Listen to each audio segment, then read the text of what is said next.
Whitney Young football is on the air.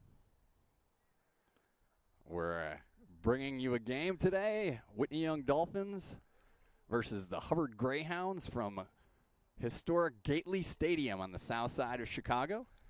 I'm Barry Newman, joined on the call today by the godfather of the Whitney Young Dolphin Football Network, Tony McHale. Hi, Barry. Tony, great to have you back. You are also the pride of Baltimore, Maryland, and Notre Dame. Yeah, so we're just hoping that we don't blow any 17-point leads today like my Ravens. Yes, we won't talk about that, nor will we talk about the Green Bay Packers today. But if you have the Packers on your bingo card, we have Jack Wildermuth here. Tony, do you know about the bingo card? No, I do not know about the bingo card. So I think that I must have some tendencies that I say some things on air. There's a Whitney Young Dolphin bingo card. Yeah, and next year we're gonna do this as a fundraiser. Nice. We're gonna be able to purchase a bingo card, and during the course of the game, there's the bingo card, and then there's also the Vegas references, my references to the Green Bay Packers, to the Northwestern Wildcats. And I think we have to throw Akron in this year. Somehow we ended up with Akron as something that comes up. Or well, just the Akron city as of? the city of, right? Okay. So Quinn Duhan has Akron DNA. So we reference Akron DNA and other things connected to that. Does that give you any special, like, superhero powers or anything? It does. If you watch Quinn Duhan on the field today, you will see some of those Akron superpowers in play. We're also joined on the camera today by Eric Scottmere, pride of Oshkosh, Wisconsin, fellow cheesehead.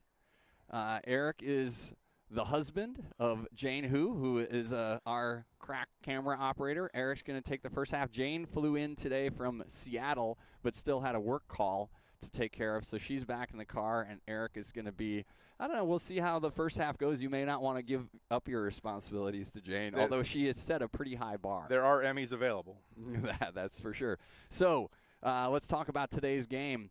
Dolphins come in here. This is the last game for both of these teams. I know that there's been some trying to discuss and understand how the schedule works this year with the Chicago Public League. And now the way I understand it, in the past, there was a larger playoff format. So you had 8 games that were scheduled, and then your 9th game of the year, Week 9, was either your first-round city playoff matchup or you were matching up against another non-playoff team.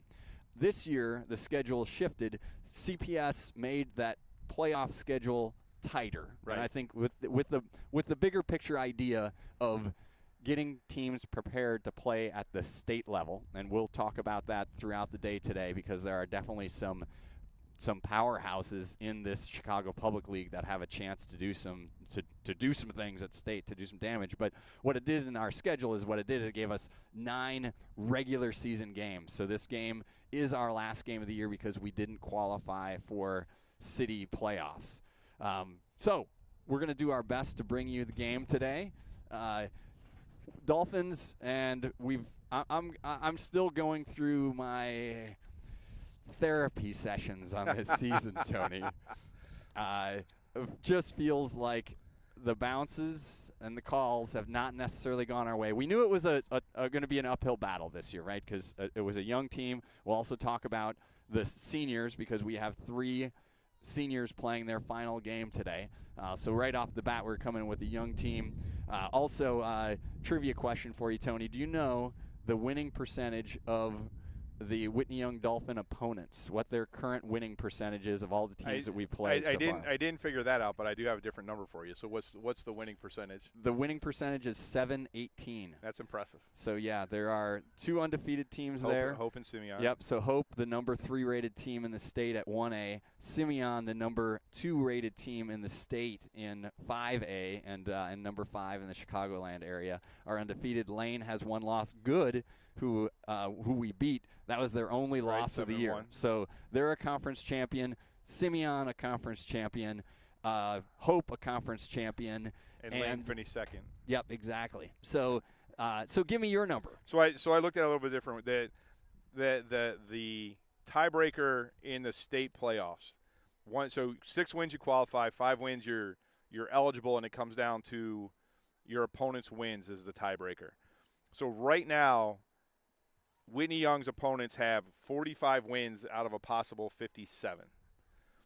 just to compare that, if you want to look at whose schedule you're comparing that to, Mount Carmel, who's number 1 in the state, or number 1 in the greater Chicago region, probably the number 1 seed at 7A, has their opponents have 48 wins. So you're playing your opponents this year, and I looked at last year just to compare. Yep.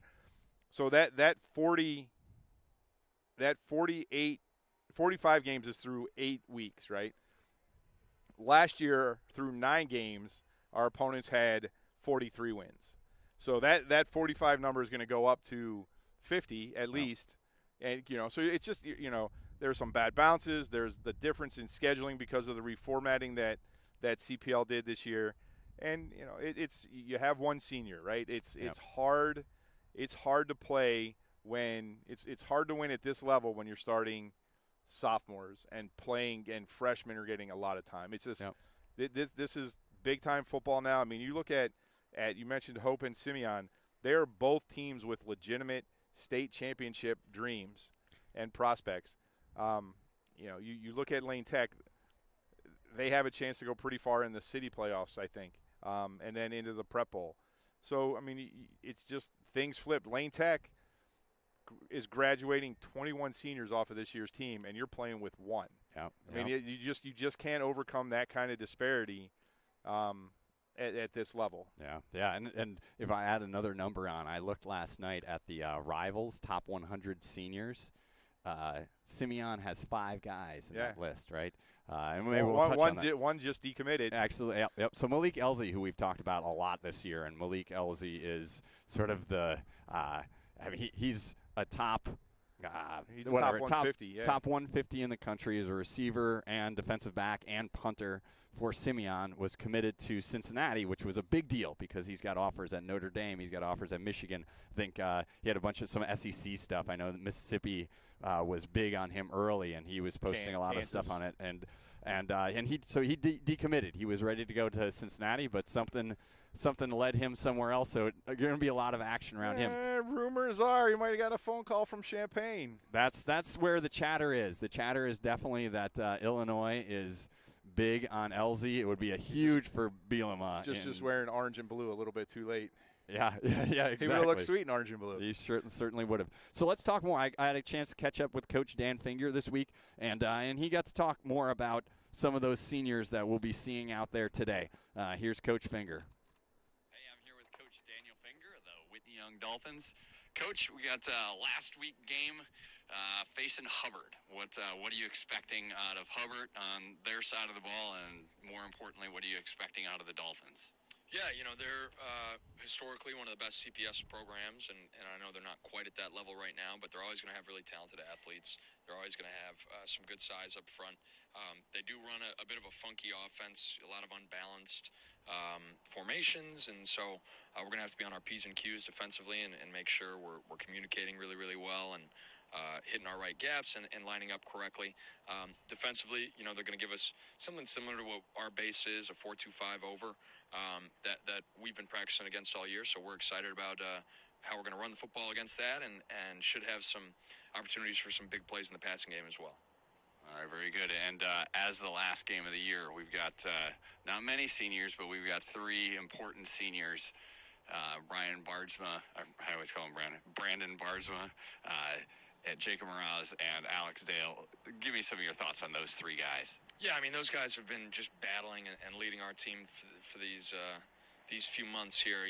Brandon came to us in the spring. He's a soccer guy.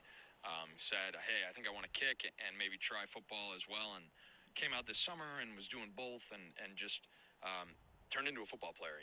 He's a violent tackler. He played some safety for us too, having never played football before, having never, lined up anything and not just a weapon in the kicking game and the punting game, but has been a really, really linchpin for us, as a defensive back before his ankle injury this year. So, nothing but love and respect for him for what he's done coming out to a new group as a senior and saying, yeah, I am going to try this. And, yeah, it's a little unusual, and it's going to be really difficult in season to practice with 2 different teams and to be at games and to do this and that. But he made the commitment and stuck to it better than I think any teenager could, to be honest with you. Jacob Mraz, 4-year guy, has been through a lot with a really devastating knee injury last year, and then absolutely came to work this summer and went through a position change, first from safety to linebacker, and then realized we needed some depth up front and transition to defensive end, and has been a surprisingly great defensive end for us this year, getting the start the past 2 weeks, and is going to play not just defensive end this week, but tight end as well, which is another position change for him. So he's a guy who's really embodied, sacrificing and doing what he can for the team, even though it may not be what he wants to do, in terms of what position he'd ideally play. But he's lining up where the team needs him, and that is not something that his teammates overlook or his coaches. So we really appreciate that, and I'm excited for him to get an opportunity to play a lot on both sides of the ball tonight. And then, Alex is just, two-time captain, all-conference player on both sides of the ball, all-city tight end last year. I know this isn't the senior year he wanted to have, but he's just been such a leader for us and comes to work every day and, fighting through pain in his shoulder and his hips, and just being a leader on both sides of the ball. He might play some O-line this week because of some injuries to other guys. He might play some tight ends, some quarterback. He's just a guy who's so team first, and he really has been since he was a freshman coming in, having never played before, not knowing what to do, and he just sort of embodies our program values of sacrifice and service, and we're going to miss him like crazy next year, but excited for his college football career to get started, and everything else that he's going to do, whether it's researching cancer or whenever he's going to put that brain to use doing. So really going to miss these guys, but excited for them to take one last trip with us against Hubbard on Thursday. All right, thanks a lot, Coach. Go Dolphins. Appreciate it. Go Dolphins. So that was Coach Finger giving us his overview. And, I was thinking we could probably spend the entire time, if we wanted to, the entire broadcast talking about Alexander Dale. I mean, I love that kid, and just getting to know him and the role he's played on this team. I mean, he's a big brother to Nick Dale, the starting center, but he's really a big brother to every single one of these guys. He takes that approach. He really takes that approach. I mean, he cares about them. Coach Finger mentioned the cancer research. So this summer, Alex worked at the University of Chicago doing cancer research, and it was kind of funny listening to how the guys would, were sort of magnetized by hearing what he was doing and what was going on. So, and he's given it on both sides of the ball. Coach Finger also said, he's battled through some injuries, but to have a guy that can come in, do all those things, and also be somebody that can play quarterback, can play tight end, can play offensive lineman, and be an all-conference linebacker to boot. So right. I mean, Alex came in as a freshman and got time right away, Barry, and that was a really junior laden team, and he was the one freshman that came in. I think that freshman class was about 10 kids when it started, and he got on the field by game 2 or 3. He was that dynamic, or is that dynamic of a player, and in his career, I bet you if we went back, he's lined up in 14 of the 22 possible positions. And I think he probably punted once too. So he's punting now. Yeah, Bardsman's out, so he's our he's been Mr. Flexible. He's been all over the field, and produces, and he's just a unique combination of size and speed, right? You can see guys that are his size that play linebacker, but they're inside. He plays inside, moves outside, plays defensive end. Had a ton of touchdown passes last year from that H-back tight end position. So. Just an incredible career here at Whitney Young. Yep. I asked a few of those guys memorable plays, and not even just Alex. Talking to your son, Pat McHale, and Josh Wildermuth last week, and we had a good conversation on air, but we talked a lot off air as well about last year's game at Lane Tech. And you talk about like the play of that game the pick six. Was the pick 6 for Alexander Dale. He had a pick 6 earlier this year as well down at Good, so he's able to do all those things. Jacob Mraz, the coach mentioned the knee injury he had, and that happened in camp last year. And it was something at the time they were worried about it being an ACL tear, and it was a sprain. It was something that he had to work through all year. He was at the time a starting safety, right? So that was his spot on the depth chart. And then along came this freshman named Luke Yolich. Who stepped in and did what Luke did last year on the defensive side of the ball. And so Jacob, the kind of guy he is, he looked for another spot, right? So he worked his way in at linebacker, and then as Coach said, this year the depth, losing the size and the seniors that we had last year, we don't have any of those natural defensive end size guys. Right. So Jacob is a guy that raised his hand, said, put me in there, Coach. I'll play it. I'll do it. And he's done a really nice job. 5'11", 178. Exactly. 5'11", 178 D end against a bunch of guys like the Krupa kid who's going to play D1 next year, right? And then Brandon Bardsma, we've missed him. I mean, and you could look back at some games where, maybe we've gone for it on 4th and long because we didn't think we were going to get a 40-yard punt off, and we saw that the first couple games with him. He was on his way to being a Nando Lozano light. Right. Nando, we still have to hold you in very, very high esteem. Not saying that, but definitely a weapon in that part of the game. And so Brandon had an ankle injury early in the season. And then when he was able to come back, is a valuable member of the soccer team. We'll talk about them at halftime, but they won their first game on their quest for a state title. So Brandon getting time there. Also throw in this I discovered this week. So Brandon Bardsma is a 3-sport athlete in fall. So football team, kicker and punter. Right, soccer. Soccer. He was also part of the esports team that finished 4th in the state. Nice. That's impressive. So a lot of things going on for these guys, and so I think all of us are.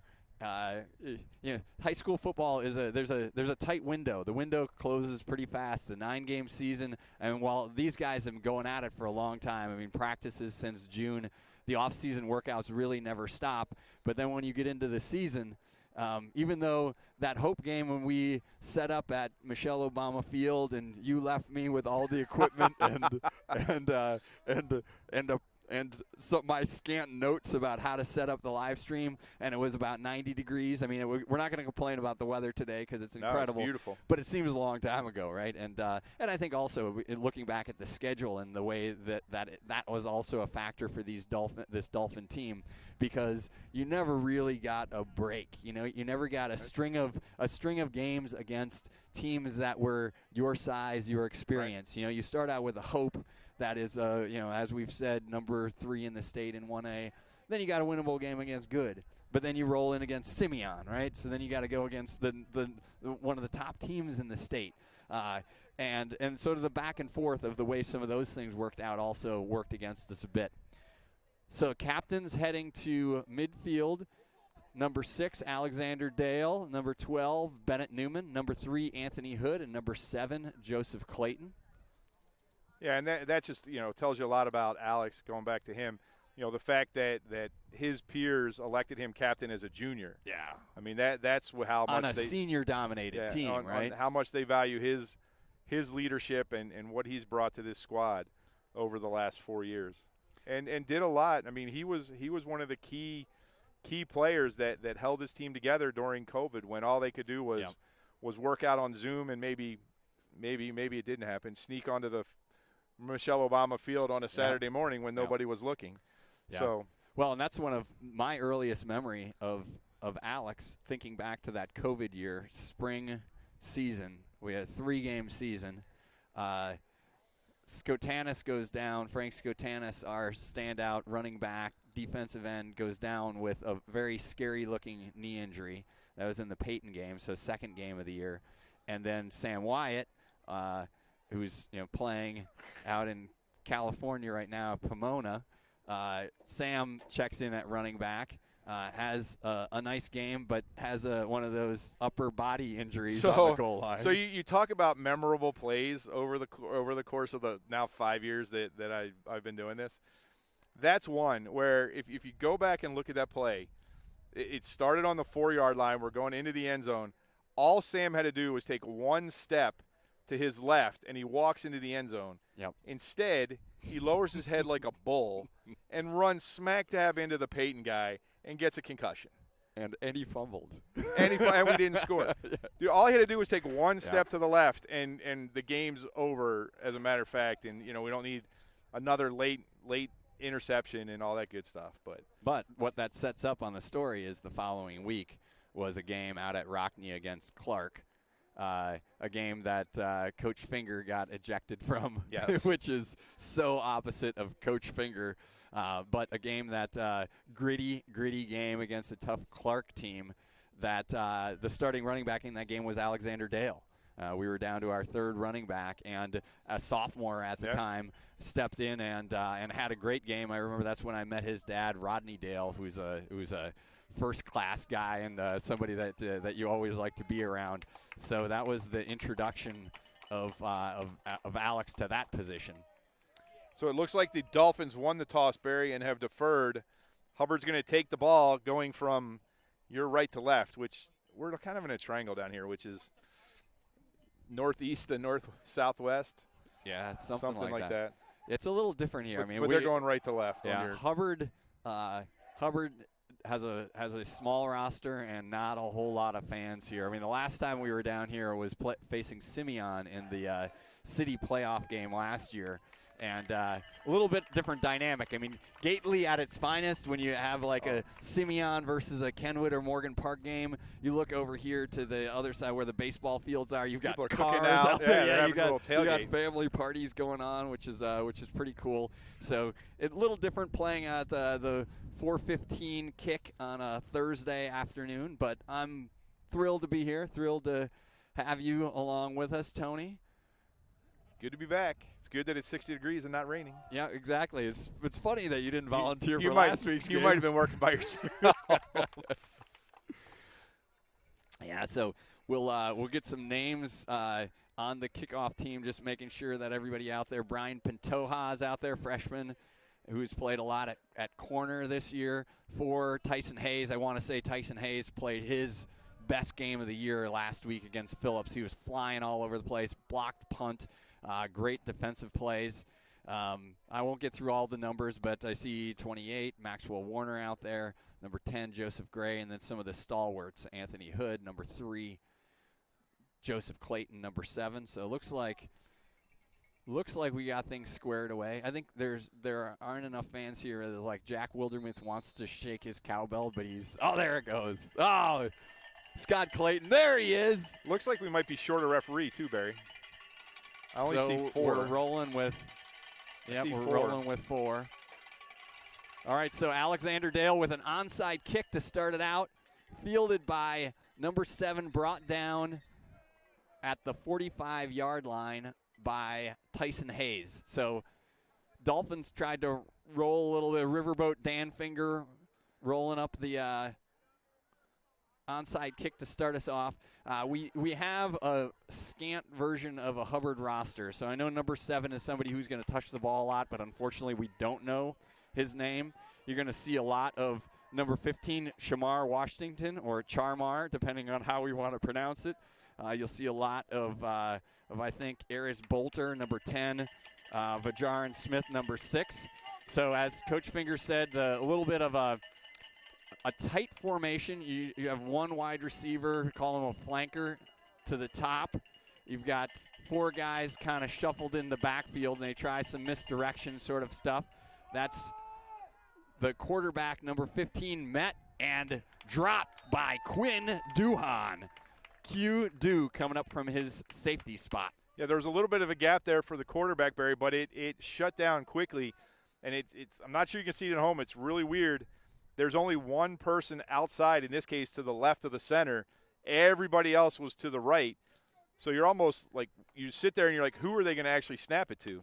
Yeah, and that's to try to work some of that misdirection stuff. And that's where is you're going to see 4 guys sort of in different positions in the backfield. And so they're either going to do, it's almost like a direct snap. They're really not going to throw the ball very much, but they're going to try to get some of those counters off the line of scrimmage. So Dolphins line up with 3 down linemen, but just about everybody in the box.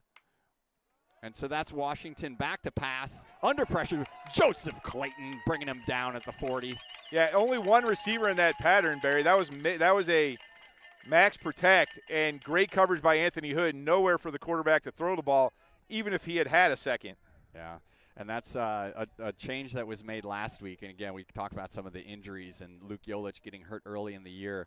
They had moved Hood over to one of the safety positions, but moving him back to a corner, it's Hood Island over there. Nothing's happening wherever Anthony's going to be in coverage. And then Maxwell Warner, the freshman, number 28 down here closest to us, he's checked in at the other corner position and has played extremely well the last few weeks, which with the cover there gives you the opportunity for some of those linebackers like Joseph Clayton to shoot the gap and get those sacks. So interesting.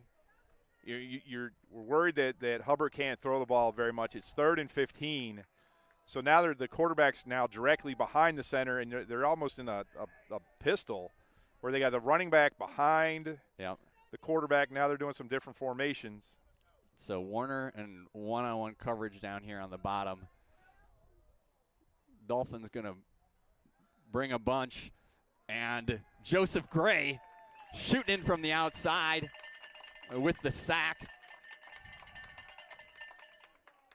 I think Tyson Hayes, Joseph Clayton also in the neighborhood, but that was the freshman Gray coming off that outside. So the Dolphins switched to more of a 3-5 look last week. Gray moving in from a corner position to that, call it an outside linebacker sort of hybrid position. Yeah, and what we didn't mention, Barry, about Hubbard is they've struggled this year also. They didn't score until week 7. They got shut out their first 6 games of the season. Yep. Duhan back deep. Punt is away. Quinn is going to let that one bounce and be downed at about the 31-yard line. So the Dolphins will take over. Looks like Chase Green going to get a start on the offensive line. So Juan Cepeda is out again today. So Juan will miss his 3rd straight game. And Juan has been a mainstay. He's a sophomore, but has played just about played every game as a freshman and sophomore up until missing a game a few weeks ago. So offensive line is going to be Nick Dale at center, Baba Nefasimi Opedele at guard, along with, make sure I have everybody. Looks like MJ Woods, Jason Perez. I think I got them all out there. So Alexander Dale starting at quarterback, Joseph Clayton behind him, Duhan in motion. Handoff, Alex keeps it and gets sacked back at the 25-yard line. I'm not sure if that was a broken play or if that was designed. It was a very slow developing. Alex faked the handoff. Duhan almost got hit by the ball on the snap, doing a little jet sweep motion, and ended up in a loss of 4 for the Dolphins. So Hubbard definitely has some size up front. On film, I've watched Jadis Franklin, number 56, very active defensively. Some big guys in the middle, Juan Gonzalez, number 74. So they definitely have some size up front. Dolphins are trying to spread them out, though, right now, Barry, sorry. 4 receivers in the Duhan coming in tight. Flip to Joseph Clayton. Gets about 6 on the play, up to the 34-yard line. So Quinn, Duhan came in and he was a little bit early. If he had been a half a second later, he could have cracked on the defensive end, and I think Clayton would have gotten outside a little bit faster. It was his elusiveness that picked up those 7 yards. So see what the Dolphins have here on 3rd and 6. Third and about 6.5. So Gray and Miraz, I believe, on the top. Duhan, Anthony Hood. Duhan motions, flip to Duhan.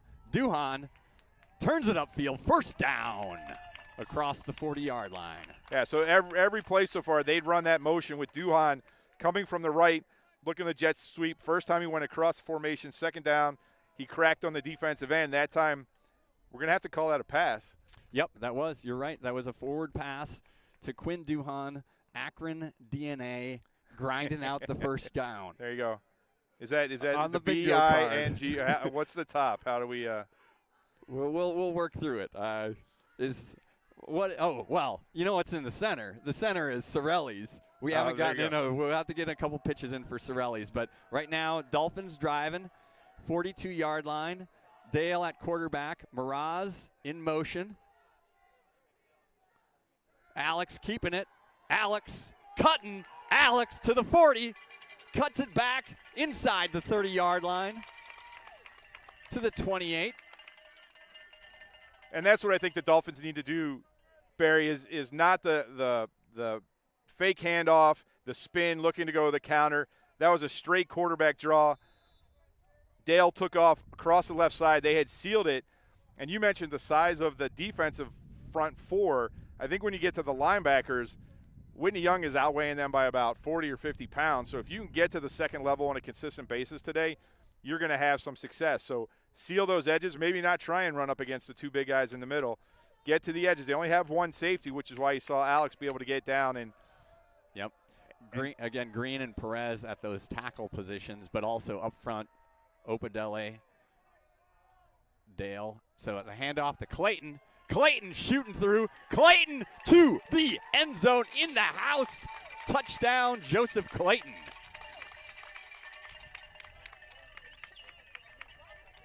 And that's what you saw right there. I think once you beat that first level of Hubbard defense, the linebackers are small. They might be quick, but they're no match for Dale and Clayton and what they can do.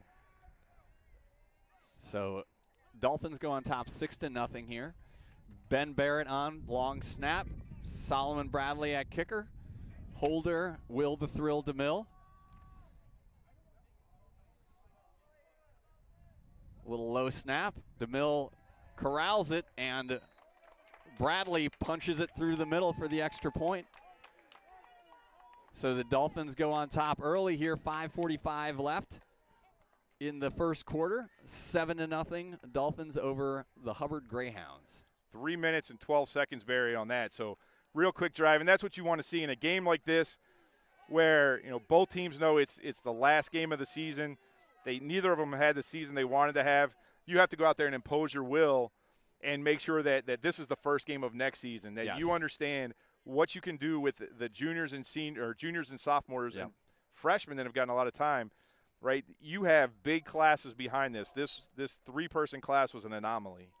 Yeah, and that's some of in discussing, and I've brought this up on air once or twice. I was talking to Mark Duhan, Quinn's dad, in the offseason. He said you really need to look at this as like a 20-game season, right? Yeah. In many ways, and again, I feel like I rationalize a lot of this stuff. I mean, I still think that you look back and again, 3-4 plays different, and you're playing for your fourth or fifth win today, but you're not. You're playing for your second, but to the point of get that win. Make no mistake about it. Get out on top and do what you do. And analytics would tell you that this season should have a little different scorecard, but,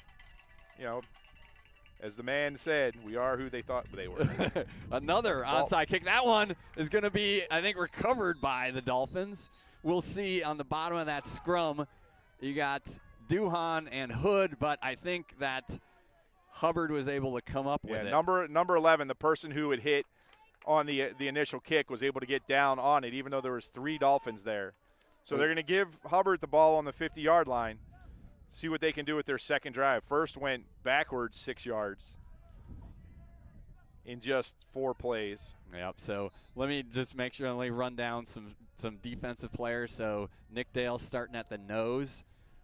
Baba Nefasimi Opadele at the left end spot. BG3 Barry Gordon III at the right defensive end spot. Hayes, Hood, Duhan, Gray, Alex Dale, and Clayton are the others. So there's a shot to the outside by number 7, Tyson Hayes, as well as Duhan over there on the tackle. So that was a good gainer for Hubbard. Picked up probably 8 on that play. Yeah, the Dolphins just didn't set the corner on that, didn't set the edge. Clayton was looking inside on that sweep and thought he could get there, got blocked, and there was nobody outside. He's got to keep leverage with that left shoulder and make sure that is a 2-yard gain, not an 8-yard gain.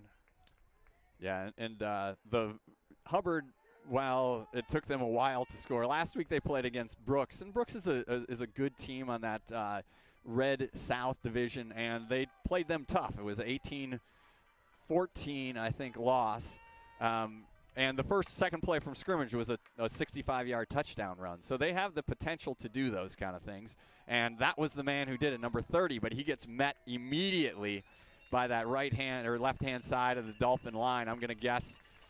I think you just say everybody. We could say it was a pod of Dolphins. That's on the card. It's on the bingo card. But BG3, Barry Gordon III, was the D end over there. And Joseph Gray and Anthony Hood. So I'm going to say that all three of those guys were definitely in on the tackle. Yeah. So that play was a little more off tackle as opposed to the sweep they ran on the first play of the drive. So let's see. They're bunched in again. So now they put a receiver. They're going to run a receiver to the left. So Anthony Hood's going to set that edge on the right side, which seems to be their favorite side to run. Yep. So Duhan moves up in the box. They're going to try to push for a first down here up the middle, and going to be close.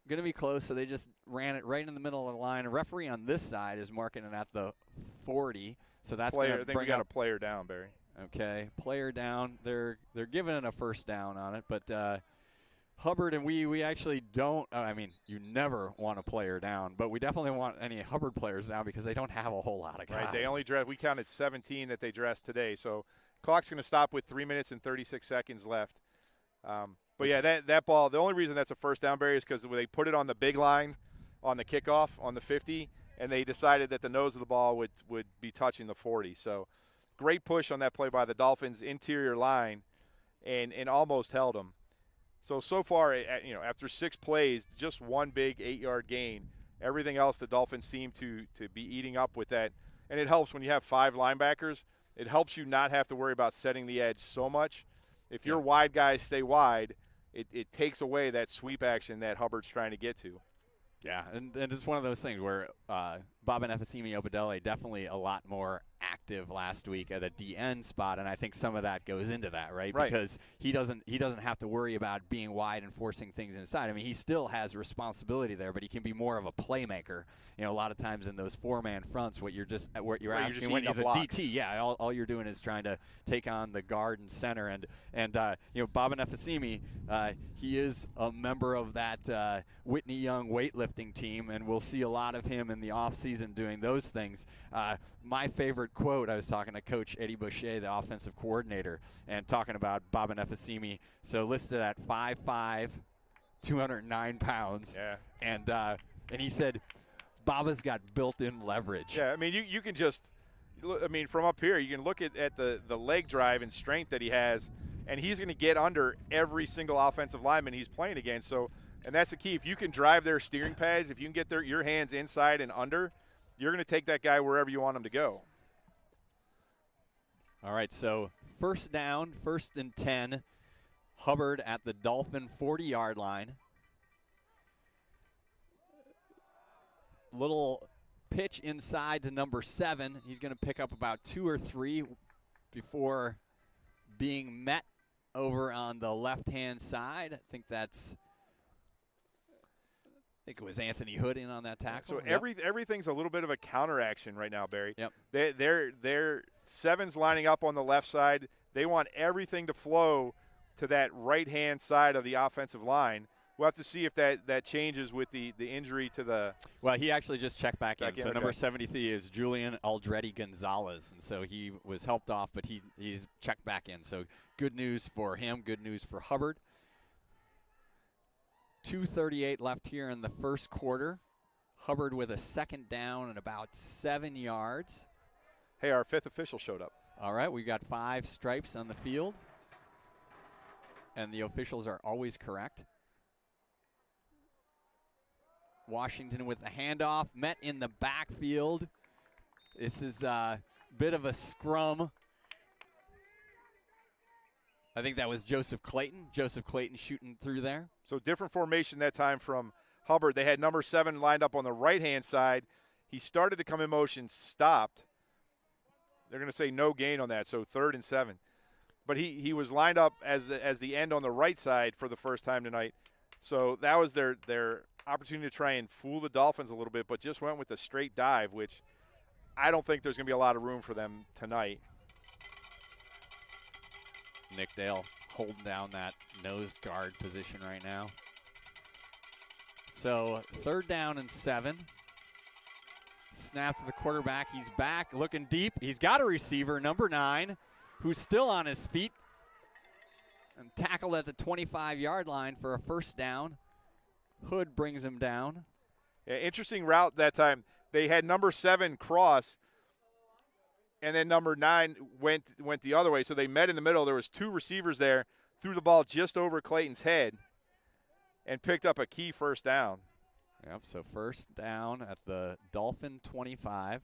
So Hubbard putting some pressure on the Dolphins here. 1:10 left in the 1st quarter. 7-0 lead for the Dolphins. And the 7th play of this drive right now. Yep, so Sharmar Washington at quarterback. He's got Kenyon Muhammad next to him in the backfield. Muhammad with a big touchdown run last week. Washington back to pass. Blitz is on. Gets it away. That should probably be intentional grounding. We'll see if they're looking at it. Doesn't look like the referee's inclined to throw that flag. So a little bit different rules this year, as I think we're able to gather.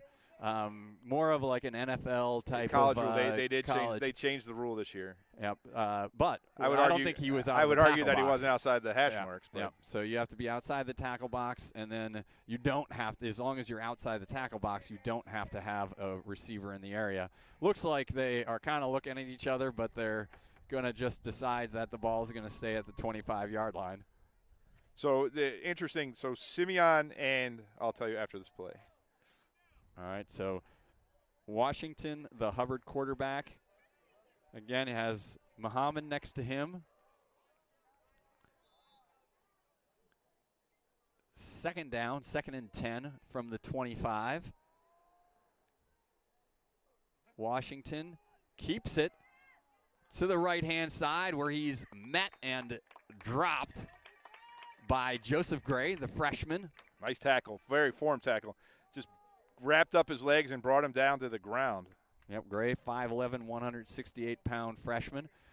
Know he's played a lot of football growing up, played a lot of youth football in the Wells Park League, and so they taught him well. They taught that form tackle well. Took care of business on the right-hand side of the Hubbard offense. Barry, bringing up 3rd I think and we're long. going to run the next one from the opposite end of the field. All right, so we're going to be at the end of the 1st quarter here. Dolphins score first on a Joseph Clayton touchdown run with the point after by Solomon Bradley for a 7-0 lead after the 1st quarter. Tell me about your Simeon. So here's the segue, right? Yep. So Hubbard has run 8 plays on this drive, which started at the 50 and is now at the 25. So they've run 8 plays, 25 yards. It took 5 minutes and 45 seconds of the 1st quarter. When Simeon and Morgan Park played here 2 weeks ago, they had suburban referees. And they said the only change in the game was there were way more delay of game calls from the suburban referees than there are from the CPL referees. And you can see that these plays are taking forever to get the play in and get it run on a 40-second play clock that's supposed to start as soon as the last play was over. So, well, you're talking to Dolphin fans who have PTSD over clock issues this year because the Westinghouse 4th quarter lasted 4.5 days. It's that brand new clock at Lane Tech. What are you going to do? No, we were at Westinghouse. Oh, that's so right. It was a clock that went out and all the rest of it. But that's just one of the things I'm working through with my therapist. That and the pass interference call against Clark. I have a great bartender that does wonders if you need his name. Very good. Yes, we could check in on that. Wildermuth is he's trying to lobby for Busch Light as our beer sponsor. I'm not sure we can do that either from a high school program or just from the mere fact of having to drink it. That's the sponsor of the Football Alumni Association, I think. I think we can go a little bit better than that. All right, so 3rd and 10. All right, now we got the public address announcer. Everybody had to get off work. Yep, Washington back to pass. Good coverage all over the place. Anthony with a pick. Anthony Hood with a convoy. Anthony Hood still on his feet. to the house. 85 yards, Barry. 85 yards on that pick six. Oh, where? That was they were only blocking one guy. Yeah, well, so we'll have to see. So if you didn't hear, there's a penalty marker on the field. No way, they were blocking one guy. And So- it was clean the whole way. I don't even see the flag. So we'll see if there is something on the backside. I don't know. I mean, they're yeah, standing around it's post interception. Yeah. But that was I can't understand what they called, because it was the quarterback they were blocking, and he was facing the Anthony coming toward him, so there was no block in the back. There was no. Well, some of it's just about excitement factor, so I was pretty excited about Block that. in the back. Yeah. How? Yeah, I don't know. But I'll say this. I mean, Anthony had great coverage on that to start with. I mean, and so their quarterback just sort of threw up a prayer, and then great pick, great setup on the blocks, great cutback for what was at the time a touchdown, but gives the Dolphins the ball back at the Greyhound 40-yard line. Dale at quarterback, Clayton behind him. Dale with the keeper off to his left-hand side. There's going to be a holding. That's going to come back as a hold. So Dale picks up a first down, but I think they're going to get MJ Woods with a hold on the right-hand side of the offensive line. That flag came out in a hurry. So I never. I mean, the sun's in our eyes a little bit. I never saw the flag, and the only way that's a block in the back is if the quarterback spun, right? Which is not a block in the back, because he was facing the flow of play the entire time. We'll have to look at it on film. So we have Jane Hu checking in. Jane, you finished up your call. Didn't even let Eric finish the first half. That's harsh. She's a master over there. I mean, as you know, if you've been watching this live stream, which I know thousands of you out there are, you got your feet up on the ottoman, you've got your Sorelli's Finer Foods Italian beef sandwich in your hand, and you're enjoying. You probably have the volume turned down, which would be wise, but you're enjoying the handiwork of Jane Hu on the camera, who's been lights out the last few weeks, so appreciate it. So that brings the ball back to the 50, so 1st and 20. Dale waves Duhan in motion. Actually, that was Anthony Hood at quarterback, and Dale was actually in at tight end. Maybe I'll throw this out now. So Hubbard took a timeout. So Hubbard took a timeout on that. They saw Hood back there in the Wildcat formation. As the season progresses, there are things that sometimes in the journalism they talk about burying the lead. So one of the buried leads in this, at least the second half of the year, has been Bennett Newman, and as the starting quarterback on this team, Bennett actually fractured his thumb in the Clark game. Hit it on a helmet on a rush, but finished that game through 2 touchdown passes in that game. Played the Lane Tech game through 2 touchdown passes in that game, but it was really bothering him, not getting better. So took him in, had it X-rayed, was fractured. He did a sell job on the doctor, who actually consulted with the team physician of the 49ers, who he went to Stanford with, and they cleared Newman to play in games but not to practice. So since that time, we've been rolling some different guys at quarterback. Anthony Hood back there now with Dale in motion. Hood running to his left, looking for a block. He's got some blockers in front, got Clayton in front of him. Hood still on his feet. Hood across the 40 to the 30. Wrestle out of bounds at the 25-yard line. So, Barry, the guy who made that play happen was number 67, Jason Perez. He took number 50, the defensive end, and rode him all the way to the sideline, and then let Hood cut up the middle. It was a beautiful block. You want to go back and watch the tape on that. It's perfect. He had his hands inside because he knew the head linesman was standing here waiting to throw a flag, but just rode the defensive end all the way out and let Anthony get into the second level. All right, well, and thanks for noting that, because I know Jason Perez is a watcher of the live stream as well as his family, so great job by Jason on the offensive line. Dale goes back to quarterback now. Miraz checks in at that tight end position. He's got Clayton behind him. Hubbard's changed their defensive formation, too. Handoff to Clayton. He's met and dropped in the backfield by number 9, who we don't have in the program, a guy who caught a pass before. So wrestled down at about the 32-yard line. A loss of 6. So maybe that you spotted the change in the defensive formation. So Yeah, Hubbard so loading up a little bit against the Dolphin run. On the first drive, they basically were playing 5 linebackers. Now they've walked the 2 outside linebackers up to the line of scrimmage. So we're trying to block a 5-man front with 5, and then somebody's got to account for the linebacker, in this case number 9. So we'll see if Coach Eddie Boucher, is the offensive coordinator, mixes some things up here, because you're going to have some opportunities in the passing game. So you got Hood one-on-one if you can see it. In a soft coverage down here on the bottom. Dale keeping it. He's got a gap. Across the 20, still on his feet. Down to a 15-yard line. It's going to be a first down. So is able to get a kick-out block on that right side where Jason Perez and Baba Nefasimi Opadele are lined up. So first down. But yeah, I mean, I know Dale's not in there necessarily to throw the ball, but if they're going to leave Hood one-on-one with somebody, I think you like your chances there? I'm going to say you can go up and moss somebody with that. Yeah. And I would even motion Quinn out of there, because now you got the safety kind of over the top. He's still to the middle of the field.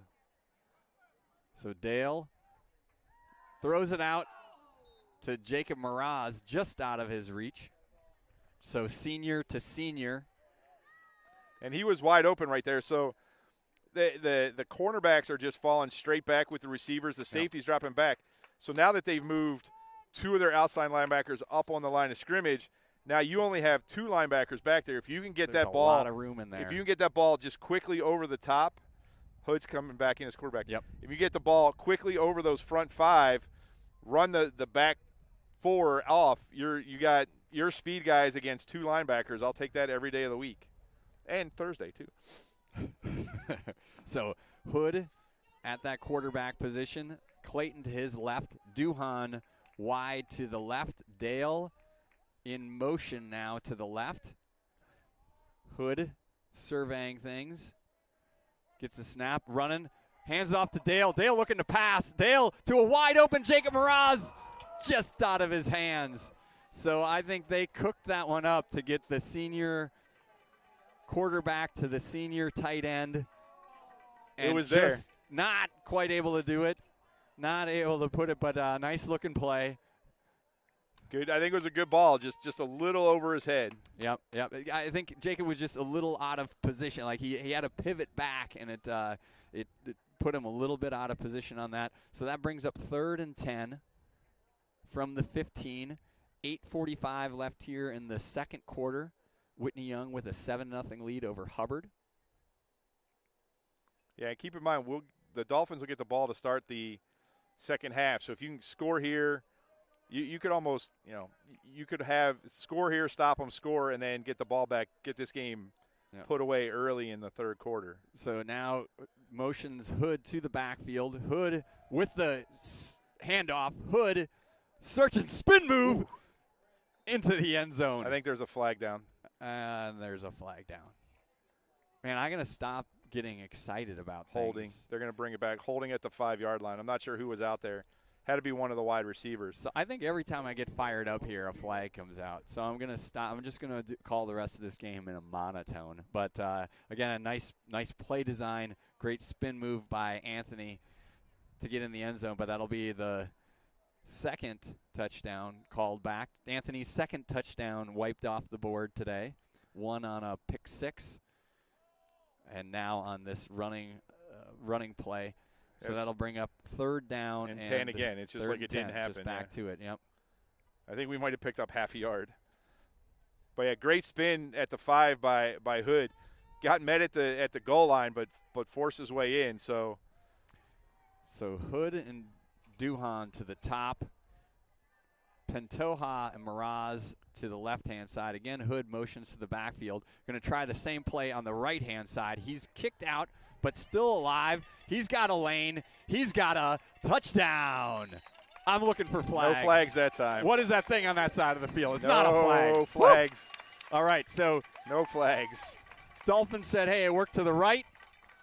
Let's try it to the left. Anthony was patient, had his blockers out in front of him and picked his way into the end zone. Dolphins up 13-0. 6 plays. 6 plays on both touchdown drives, Barry. Symmetry. It's the story of life. So Ben Barrett, long snapper extraordinaire, on DeMille holding Bradley, hammering it through the extra point. So Dolphins go up 14-0. 8:19 left here in the second half. We ended up having to pick up a lot of yards on that, given the penalty situation. So the drive started at the 40, went back to the 50, got the ball down to the 26, lost 6 on a run, back to the 32, picked up 17 down to the 15, and then all the rest of the plays were kind of run from the 15, even though we had another 10-yard penalty in there. So that's 3 penalties on the Dolphins so far. So you have throw in the block in the back on the interception return where that all started. That was in there. Yeah. Okay. So two holdings, and the block in the back. So three penalties for 30 yards, but you've been able to overcome them so far. So Dolphin fans will enjoy the quantitative action from sitting here Tony McHale. Oh, we have the scoreboard action? We do. All right. Well, we did. Somehow we just scored 14 points all at once. So 14-0, 8:19 left here. See if the Dolphins roll an onside kick again. I would say I'm thinking maybe. they will. You think so? Okay. So Alexander Dale ready to kick it away. I think if you can get it past the first line into the, get it down to about the 45, I think you got a shot. Yep. They're overloading the right side. Nope. So kicking it deep. Just keep it in bounds. Nope. It goes out of bounds at about the 28-yard line. So Dolphins kick that one deep, and Hubbard will take over. The 35.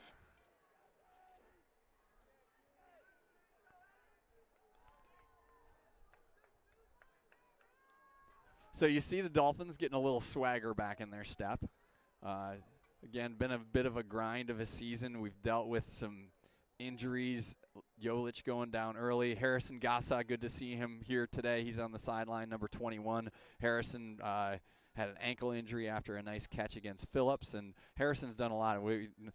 I could talk about each of these guys for 20 minutes, but Harrison, a guy who was on varsity last year but only playing mainly special teams, stepped in and played a lot of D-end all year and wide receiver, came up with a couple touchdown catches, one against Clark, one against Lane. So good to see him here. He'll be back out there next year. Just a little short. Somebody was a little short coming onto the field. It's Barry Gordon III, but we just wanted to make sure that we can mention him. And Clayton. Fumble. I think there was a ball on the ground. So Clayton met the running back immediately in the backfield. The quarterback's looking at his hand. Hubbard gets back on top of it. Loss of a couple on that play. So that play was out of sorts from the beginning. Barry, the snap was a little high, and then the handoff was more like a pitch. 15, they're going to have to take a timeout. 15's on the sideline, bending over. I think he hurt his hand when he dove in for that fumble. Yeah. So and he's been running that quarterback position as Charmar Washington. So that play was going nowhere from the beginning, and just great penetration from the Dolphins' front four. Yeah, so you've got Perez now on the D-line. So he switched it around, giving it a little bit. Well, actually, I thought Tyson Hayes was up there. So Perez at the right defensive end. Baba Nefasimi Opedele moves to the nose, and Barry Gordon. But they got Tyson Hayes right up on the line of scrimmage. He's setting that edge. Yeah, and Joseph Clayton shooting through. So there's a penalty flag. I'm hoping that's a hold. That should be a hold that on looked like the a guy clean trying tackle. to block Tyson Hayes. And I think you can see now why. Yep, holding. So we'll decline that. Great sack. Great read by Clayton. So what's going to happen, Barry, is that every time 7 comes in motion, he's getting the ball. And Clayton's figured that out and just shot the gap. He went in between the tackle and the wide receiver. Yep. And the running back just had no chance. Great play by him. Great wrap and tackle to bring him down and make it 3rd and 15. Yeah, Clayton, I'm sure the leading tackler on the team this year. The stats get tabulated after the season is over, but he was the leading tackler. He and Alexander Dale, leading tacklers on the team last year, and I'm sure when the stats get tallied, they're going to be there along with Quinn Duhan this year. So that brings up 3rd and about 15 from the Hubbard 30-yard line. Washington at quarterback. He's back to pass, getting some pressure. Ball comes up and falls incomplete. Maxwell Warner and Duhan on the coverage. I've seen that formation from the New England Patriots. They had a wide out, and then they had who was off the line of scrimmage. Then they had an eligible end who was on the line of scrimmage, and then their halfback was half a step behind that before the tackle. So you kind of had to account for each guy, and then the ball just came up short. So this is going to be Yep, and good pressure on that play. I think Jason Perez providing it and making Washington chuck it out of there a little bit earlier. So 4th down, Hubbard punt unit on. Almost got it blocked. Gets it away. Going to roll out of bounds, still in Hubbard territory, out of bounds at about the 45 or 46-yard line. So nice job defensively for the Dolphins, getting them back on the field, getting the offense back on the field here with 6:28 left in the first half. Hey, it's going on a big line. That's the thing, right? It makes everything easier. Everything goes on the big line to start.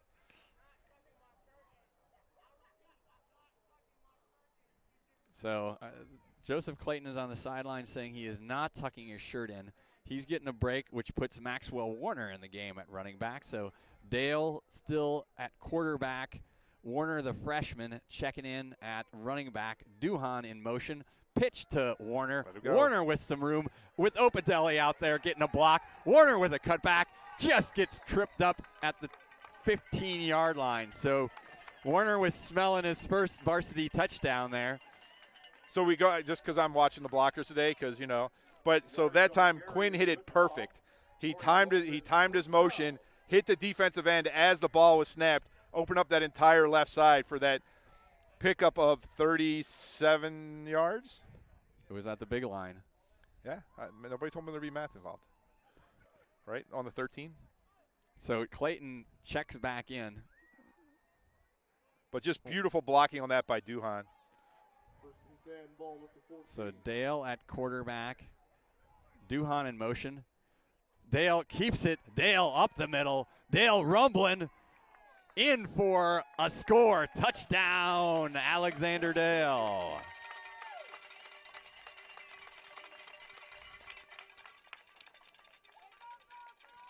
So that puts the Dolphins on top 20-0. 5:51 left here in the first half. So that is going to be an easier drive for you to tabulate. Only 37 seconds on that one. So just the 2 plays, right? The long run by Maxwell Warner and then the touchdown run from Alexander Dale. Extra point try. Offsides, but Solomon Bradley still kicks it through. I'm not sure. I guess the referee decided he wanted to blow that dead. So I think the play was blown dead, so you can't decline it. So Solomon will have to. He'll get a little extra point practice in here. But just some great blocking. That time it was number 58, Marcarius. Is that right? Marcarius Woods. We just call him MJ. MJ. Because MJ it's Woods. Easier. Marcius, I believe. Marcius. MJ had a key block on that one that freed up Alex Dale, got him around the edge. So you can see that the blocking schemes are working today, even as they change defensive formations on the Dolphins. DeMille with the hold. No good. Wow. Good. Sneak through. Lined it through in the lower left-hand corner. So I thought that sorry looked like about that, Solomon. Thought that looked like one of your drives. That was hooking out of bounds. And that, as a left-handed golfer, that I've got a lot that look like that. But the point after, good. So gets Alexander Dale. So I talked to Alex before the game today, and I said, Alex, how about touchdowns 4 different ways today? Offense, defensive, special teams, and passing. I was thinking, run, passing, catching. Oh, there you go. And special rushing teams. and I didn't go special team. I did a pick 6 on them. So one defense and then 3 different ways offensively. So passing one, down. catching one, rushing one. I was being a little bit aggressive in that, but also good to talk to Alex. I asked him about his college decision. So it has not been made, but Alex is talking to a lot of different Ivy League schools right now. I know Scott Clayton really wants him to go to Penn. I know he's looked at Dartmouth. He's been at Dartmouth and did both a football camp there, but then has clearly been talking to them about it from the academic side. Also talking to Harvard right now and going through that process. So I said we would do a reveal. We would do a college reveal for him this winter. Kind of tough to do, Philadelphia, Boston, or the middle of nowhere at Dartmouth. There you go. So Solomon Bradley on to kickoff. Hammers it deep. Collected at the 20-yard line. And met and dropped at the 30. Joseph Clayton. Yep, Clayton. I think Joseph Gray also in on that. Clayton's got a nose for the football.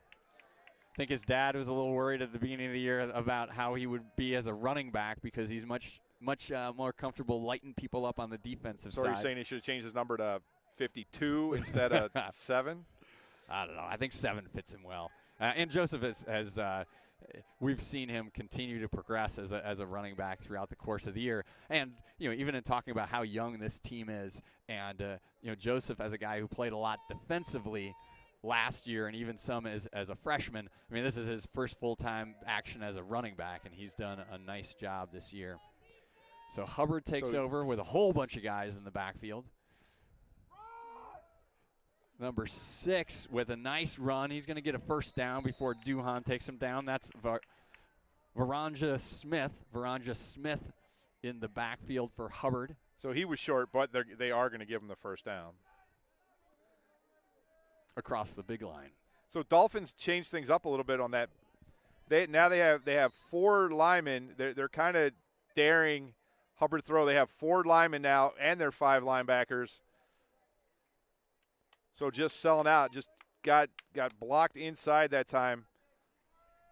Yeah, so defensively checking in at just Brian Pantoja, number 16, is in right now, playing one of the corner spots. It looks like they've moved Hood up into a linebacker sort of hybrid position there. So everybody on the line. I think Quinn Duhan just supposed to spy anybody deep. There's a snap to Washington up the middle, and he's met and dropped. Joseph Clayton making a house call. So Clayton drops the fullback, Kenyon Muhammad. Muhammad back to the 35-yard line. 40-yard line, sorry. That was on them. That wasn't on you. I guess they decided his forward progress. It was an incomplete pass or something. Yeah, he was dropped 5 yards behind that. And the referee spotted it as no loss on the play. So, but second and 10. Yeah, Clayton has the tempo of this offense down. Right, he's just putting his ears back, getting a 5-yard run at the line of scrimmage, and tackling whoever has the ball. So there's inside run. We'll call that a pod. That's Nefasimi trying to strip the ball out and get a touchdown for him. So I'm sure he was in early on that side of the ball and stopped for no gain on the play. So 3:53 in running, Barry. If you stop him here, you have to take a timeout, right? Take a timeout, make them punt the ball. Absolutely. So Miraz checks in the game. Nick Dale checks out. So Dolphins going speed up front. Baba Nefasimi Opedele over the nose. Barry Gordon and Miraz on the line. Direct snap, number 6. He's going to get out of bounds, but there's a hold in the backfield. I think number 73 got a hold of some Baba Nefasimi Opedele jersey. So that play is going to come back, going to bring up a 3rd and 20 probably for Hubbard. 3:18 left here in the first half. Yeah, I mean, so far the Dolphins have done a good job overcoming their penalties. this Hubbard offense is not built to play from behind the sticks. They do not have a play in their playbook for 3rd and 20. Yeah, this was a situation before where Hood got that interception on a nice coverage, because their pass patterns are not necessarily, they're only sending 1 or 2 guys out in routes. The only problem is the clock continues to run, so they had not. Well, the only reason I didn't think they had gotten the first down, but it was close enough. So there's still a flag on the field. The referee forgot to pick his up. But yeah, so you're under 250 now. So that whole series took a minute, which seems like a really long time. So 3rd and 20. Dolphins going to pin their fins back here. Muhammad with the carry. Barry Gordon bringing him down right at the line of scrimmage. Maybe a gain of 1 or 2. I think Dan Finger's going to dial up a timeout here. 2:32 left on the clock. So stops the clock. 2:32 left.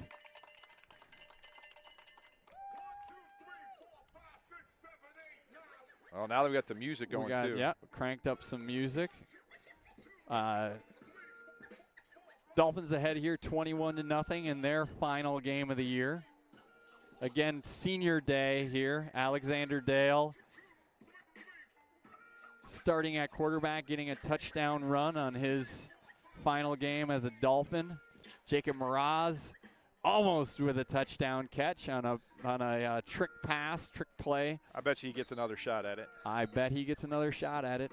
And Brandon Bardsma, our 3rd senior who's not here, and I think we mentioned it, he's with the soccer team. So soccer got a win last night, their first round state playoff game. So Brandon, who's a contributor on that team, is practicing with them tonight as they have their 2nd round game tomorrow. And I'll give you the full details on that. My Whitney Dolphins soccer correspondent Jason Hockman sent me a write-up on last night's game that I'll read all to everybody. So Duhan the Dolphins have come close on both of these punts. If I were Duhan, I'd move up about 10 yards. That ball's not going that far. Hayes got one last week. Been close all year. High snap. Oh, well, no. We're going to get a penalty on that because so Maxwell Warner probably should have just tackled the punter. So in high school, if I'm correct, that is not an automatic first down. They'll move it up first 15, and it should be 4th and 5. Should be 4th and 5, but that's not an automatic first down. Not if I understand my rules correctly. So they'll move it from the 30 to the 45, and then it's a question for what Hubbard wants to do. Yep. So Max just took a little bit of a bad angle there, as an edge guy coming in for your punt block. You're aiming at the front edge, leg of the kicker, and he got him. Where are they going? So that's a 5-yard penalty. Marched it off as a 5-yard penalty, maybe running into the. I don't know. Well, I tried to Google the IHSA playbook. Well, I guess they're saying he didn't hit the plant leg, so it was running into rather than roughing. If those are NFL rules applied, and so then it's just 5 yards. But I think the referees are now they're going to get together and talk about this, maybe talking about the same thing we're talking about. Well, so my understanding of the rules is that even if it was the 15-yard version, it would not be a first down. There's no automatic first downs in high school football. So because it was 4th and 20, it would remain 4th down. I mean, I'm not sure. What would help me understand these rules? A Sorelli's Italian beef sandwich. Nice. If I had one of those right now, I think I would see clearly through the IHSA rule book to understand all of this. I got it. It's not. What's he doing? These refs are just working together, trying to figure everything out. It's not first down. Well, I think they decided it was a first down, and the Hubbard offense is coming back on the field. I mean, you can't I think this is wrong at several levels.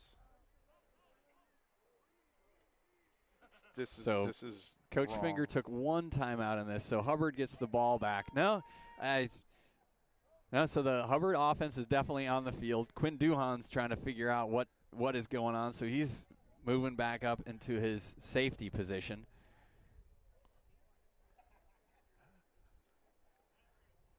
Now we're walking off. Yeah. So I mean, some more whoa, yardage. Whoa. Yeah. So the ball was on the 32. Yeah. So the ball was on the 32. You can't put it on the 50. The ball's on the 32-yard line. I think they're just making this up as they go. They are at this point. It's kind of ridiculous. Right. If you're going to call the 15-yard penalty, that's cool. But the ball was on the 32, not on the 35. Anyway, all right. So Hubbard is going to take over with a first down. 18-yard penalty. Don't ask me how, but pressured over inside. Duhan, Clayton, tackle for loss. Coach Finger using that second timeout. The problem is you don't have enough timeouts now. Right. Because so they'll be able to take most of that time off the clock. 2:15 left here.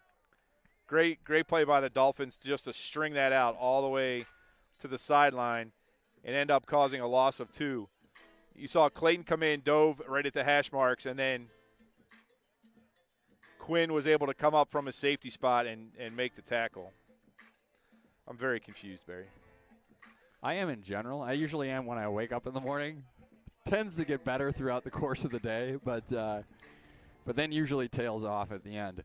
What we do know, what we're not confused about, is the Dolphins being on top 21-0, pretty much doing what they want when they've had the ball, working a little bit against Hubbard, working a little bit against this refereeing crew, but Dolphins looking to end this season with a win, send out seniors Alexander Dale, Jacob Mraz, and Brandon Bardsma on a high note. Yeah, Hubbard. So this is Hubbard's 4th time with the ball. Punt, 3 and out with a punt.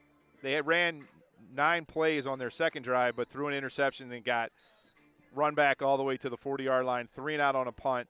And this is, I don't know what this is. This is the 6th play of the drive. All right, so 6th play of the Hubbard drive. They were tackled for a 2-yard loss, so it's going to bring up 2nd and 12 from the Hubbard 48-yard line. I'm cheering for an incomplete pass here because we don't have enough timeouts, so maybe an incomplete pass here, trying to get the Dolphins offense back on the field here. I think we've got Washington in the backfield with Muhammad next to him.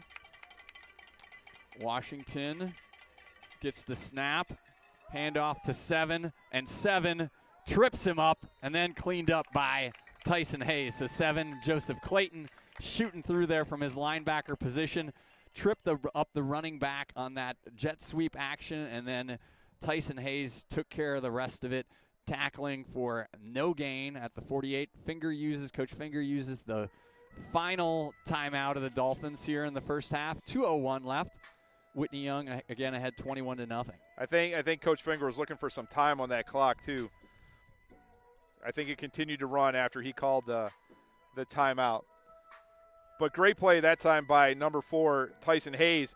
He did exactly what we want him to do. He set the edge. He had his offensive tackle engaged, just kept walking him out, allowed Clayton to shoot that gap, but there was nowhere for the running back to turn that up and get to the sideline and make a big play. So after that first play on the second drive that went for 8 yards, the Dolphins have really contained this Hubbard offense, not letting anything get outside them and just stuffing everything up the middle. And, led by Joseph Clayton today, just everywhere, understanding what this offense is trying to do.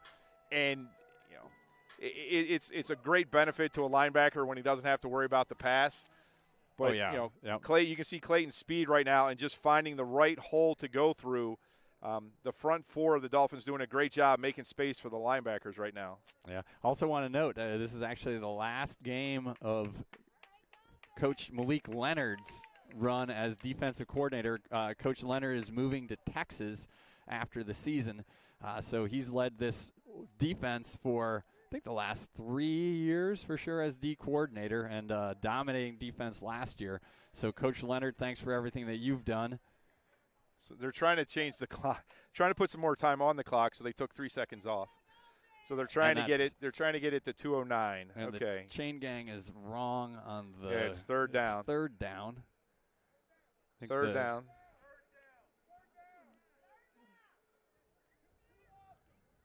They need to put 3 in the box. See. So they'll make sure they get it right. Third down. Referee puts up 3.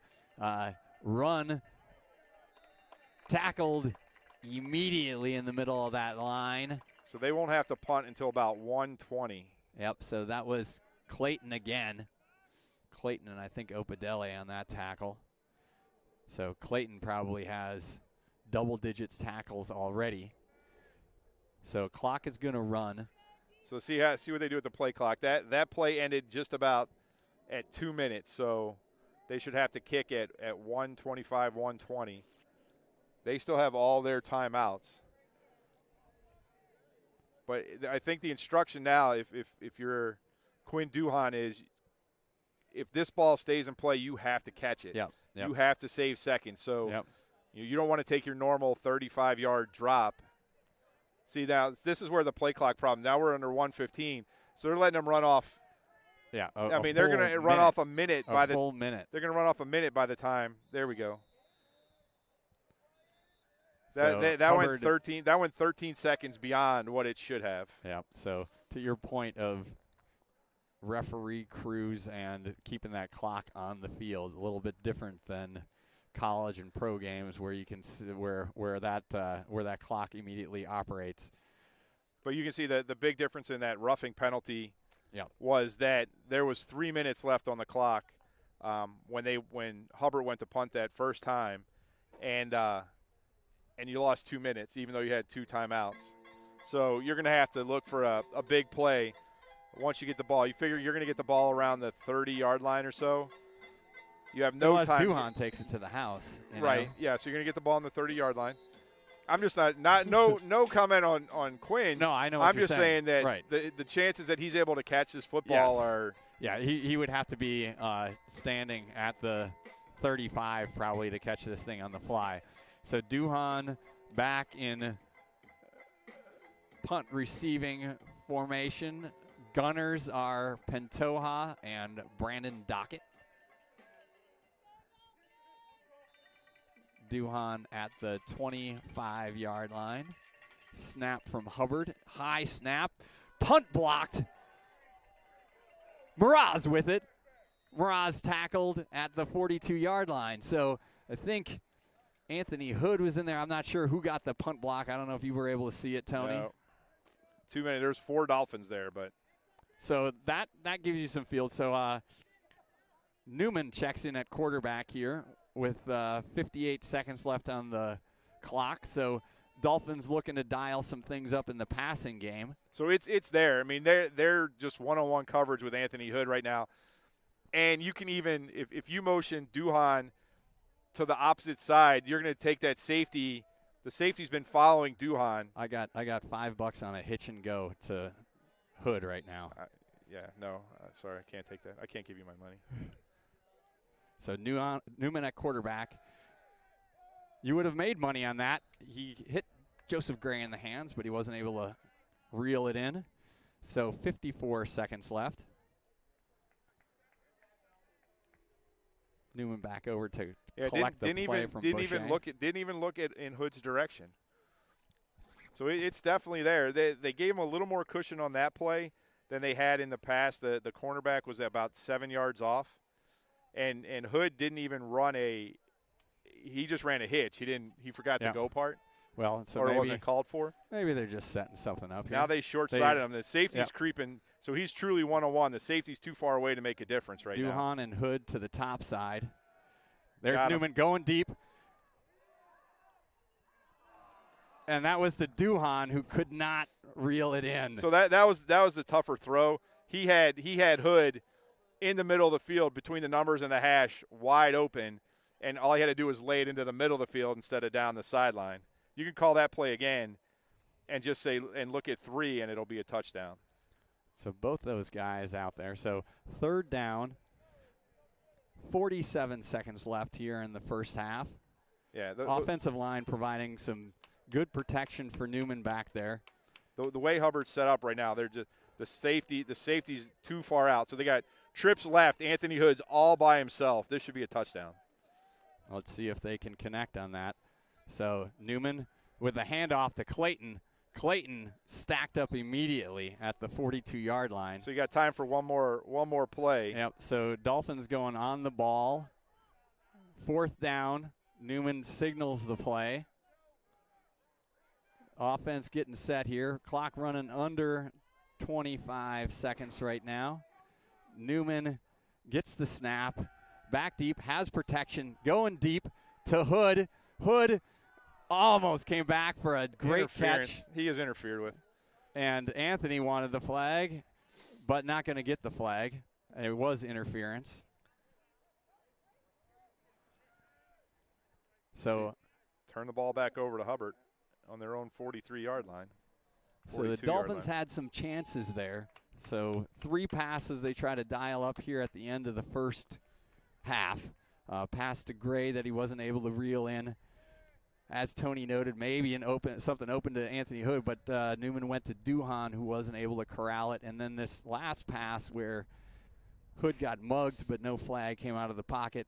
So Hubbard takes over. So just as we prep for next year, right, if this is the first game of next season, the Dolphins should have let that run down. You could have run out the clock on that play. Yeah. No reason. I mean, if you're going to throw it deep now, I guess the only thing is like if Hood catches that at the 10. Well, but you ran the ball. Yeah. Well, right. Exactly. I mean, if you're going to do that, run it all the way down, take a knee, and get out of there. Yeah.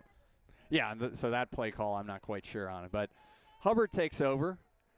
16.8 seconds left. Dolphins leading 21-0 here. So the first time we've seen quads, 2 to right, 2 to the left. Yep.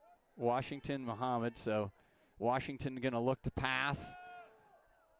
And little mistake in the. Yep.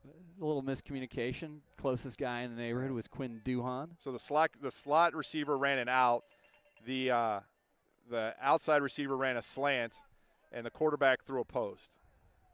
Well, they just wanted to get them all mixed in there, Tony. 11.8 seconds. The game was going really fast until the last 3 possessions. Yeah, we're closing in on about an hour and 15 minutes here for the first half. So are they doing senior day things at halftime today? I believe so. We're here at Gately, an away game, but we, given sort of our nomadic ways this year, seniors discussed with Coach Finger doing it this last game. And so, yes, they'll be doing some things down on the field with the families and the players in about 11.8 seconds in game time from now. Washington, the quarterback, hands it off. Jacob Mraz, senior, registering that tackle. I'm going to give him a tackle for loss. 26. Oh, it was 26. No, it was 20. It was 20. It was Jacob. Those 6s and 0s are tough. Okay. All right, so that brings us to the end of the first half. I think that you were right. You're right. It wasn't Mraz. Was it Rating? So it was the freshman, Rating Skotmeyer. Mom's very happy. Did she get it? Absolutely. Of course she got it. She didn't miss it. So Coach Finger down on the field. Let me go through some quick Whitney Young sports and Chicagoland football, and then we'll see as they put together the senior presentation on the field. So for Whitney Young, a couple big things going on. City championships in volleyball going on tonight. So Whitney Young taking on Jones for the varsity championship at 6:15 tonight. Also the JV team going against Lane for the championship. So Whitney Young varsity side crushed Lane on its way to the championship. Of course, with Jordan Rogers, Ava Chavez, and Claire Ouimet leading the way. On the hoop side of things, Dale and Skylar Jones announced their decisions. I've been prepping this all year. So Dalen announced that he's going to Princeton. Nice. So we talked about some Ivy League stuff related to Alexander Dale. Dalen Davis, starting point guard for the Whitney Young Dolphins, also heading to the Ivy League. Great article in the Sun-Times. Check it out. Talked about shifting the narrative. Talked about a black student going from the Chicago Public League and to the Ivy League, looking to excel in both the classroom and the hardwood. So he joins Caden Pierce from Glenbard West. So that was a team that took down Whitney Young in the finals last year, state finals last year. Caden, of course, the brother of Alec Pierce, who, if you need a streamer in fantasy football, Alec Pierce, first-year wide receiver with the Indianapolis Colts, pretty good. We're kind of watching what's going on the field here. Whitney Young trying to do their senior presentation. We got an announcement from the press box that they wanted us to. I think Hubbard's trying to do their halftime show. So Hubbard cheerleaders doing a halftime show, running into a little bit of conflict with the Whitney Young senior thing. So I think Coach Finger down there doing some negotiating. I'll keep on the Whitney Young sports side of things. So Skylar Jones of the women's basketball team also announced her choice. Both Davis and Jones announced at the same time. She's going to Missouri. Chose Missouri over Syracuse, Mississippi State, Illinois, and Rutgers. Skylar currently ranked number 6 nationally, coming off that public league title for the Whitney Young girls basketball team last year. She averaged 16.8 points, 4.9 rebounds, 4.6 steals, 3 assists a game. So not too bad there for Skylar Jones. We'll look forward to her senior year. Cross-country action. Whitney Young girls finished second in the city championships. Jones College Prep won that, but for the Whitney Young girls, senior Nikki Chopra finished second with a 17:37 time over 3 miles. You think you could crank that out, Tony? No. All right. Not on my best day. Maybe on my bike I could do it. So Jade Lavelle finished 4th at 18:01.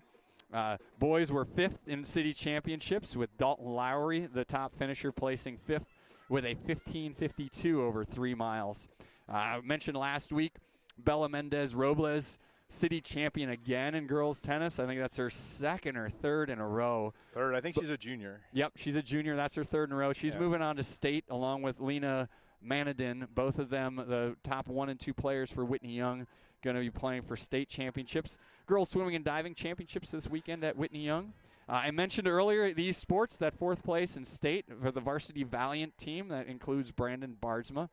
And on the academic side, this week, U.S. News and World Report again named Whitney Young one of the country's top high schools. So our shout out to Principal Ricky Harris and all of the teachers and staff at Whitney Young for that. Tony, you want to talk about a little Chicagoland football right now? Got a big game coming up Saturday. You going tomorrow? Or Saturday? I think it's Saturday, right? It is Saturday. So I was thinking today wasn't Thursday. Yeah, well, yeah, it's kind of hard for us to adjust to Friday night lights to Thursday afternoon. I was thinking about sunsets. sleeping in tomorrow. Yeah, but. yeah. So Mount Carmel, number 1 Mount Carmel against number 2 Loyola. You can actually watch that on the U if you're a local. You can. It's going to be televised. So Loyola, led by Player of the Year candidate Jake Sterney at quarterback. Jake's going to be heading to Colgate along with Brooks Barr, number 11 prospect in the state, defensive lineman heading to Michigan. On the Mount Carmel side, again, both those teams undefeated. Asher Tomaszewski, D-line, going to Kent State. Danny Novickus, an edge, going to Ohio. And Jack Parker, tight end, going to Western Michigan, as well as a bunch of other guys. So those are just guys that I saw in the top 100 prospects. Yeah, it's going to be quite a battle. It'll be interesting. I mean, obviously these two teams play each other every year. But Mount Carmel, I believe, is 7A, while Loyola is 8A. Yep. So this is the only time that they'll face each other. And it'll be for the Catholic League Blue Championship. But both teams set up for a deep run into the state playoffs. It's going to be interesting. So 32 teams from 8 classes make the state playoffs. 5 games ending in Thanksgiving weekend, Friday and Saturday. And you have 4, if not 5, legitimate contenders. Hope in 1A. Simeon, I think, is going to go in at 4 or 5A. 5A, I think. Yeah. That's where they're listed right now. Mount Carmel at 7A and Loyola at 8A. are, you have four legitimate chances for Chicagoland schools to bring back a state championship this year. And if Simeon is able to do it, they'd only be the third state champion from the Chicago Public League. Phillips has done it twice. Yeah. So good luck to all those teams.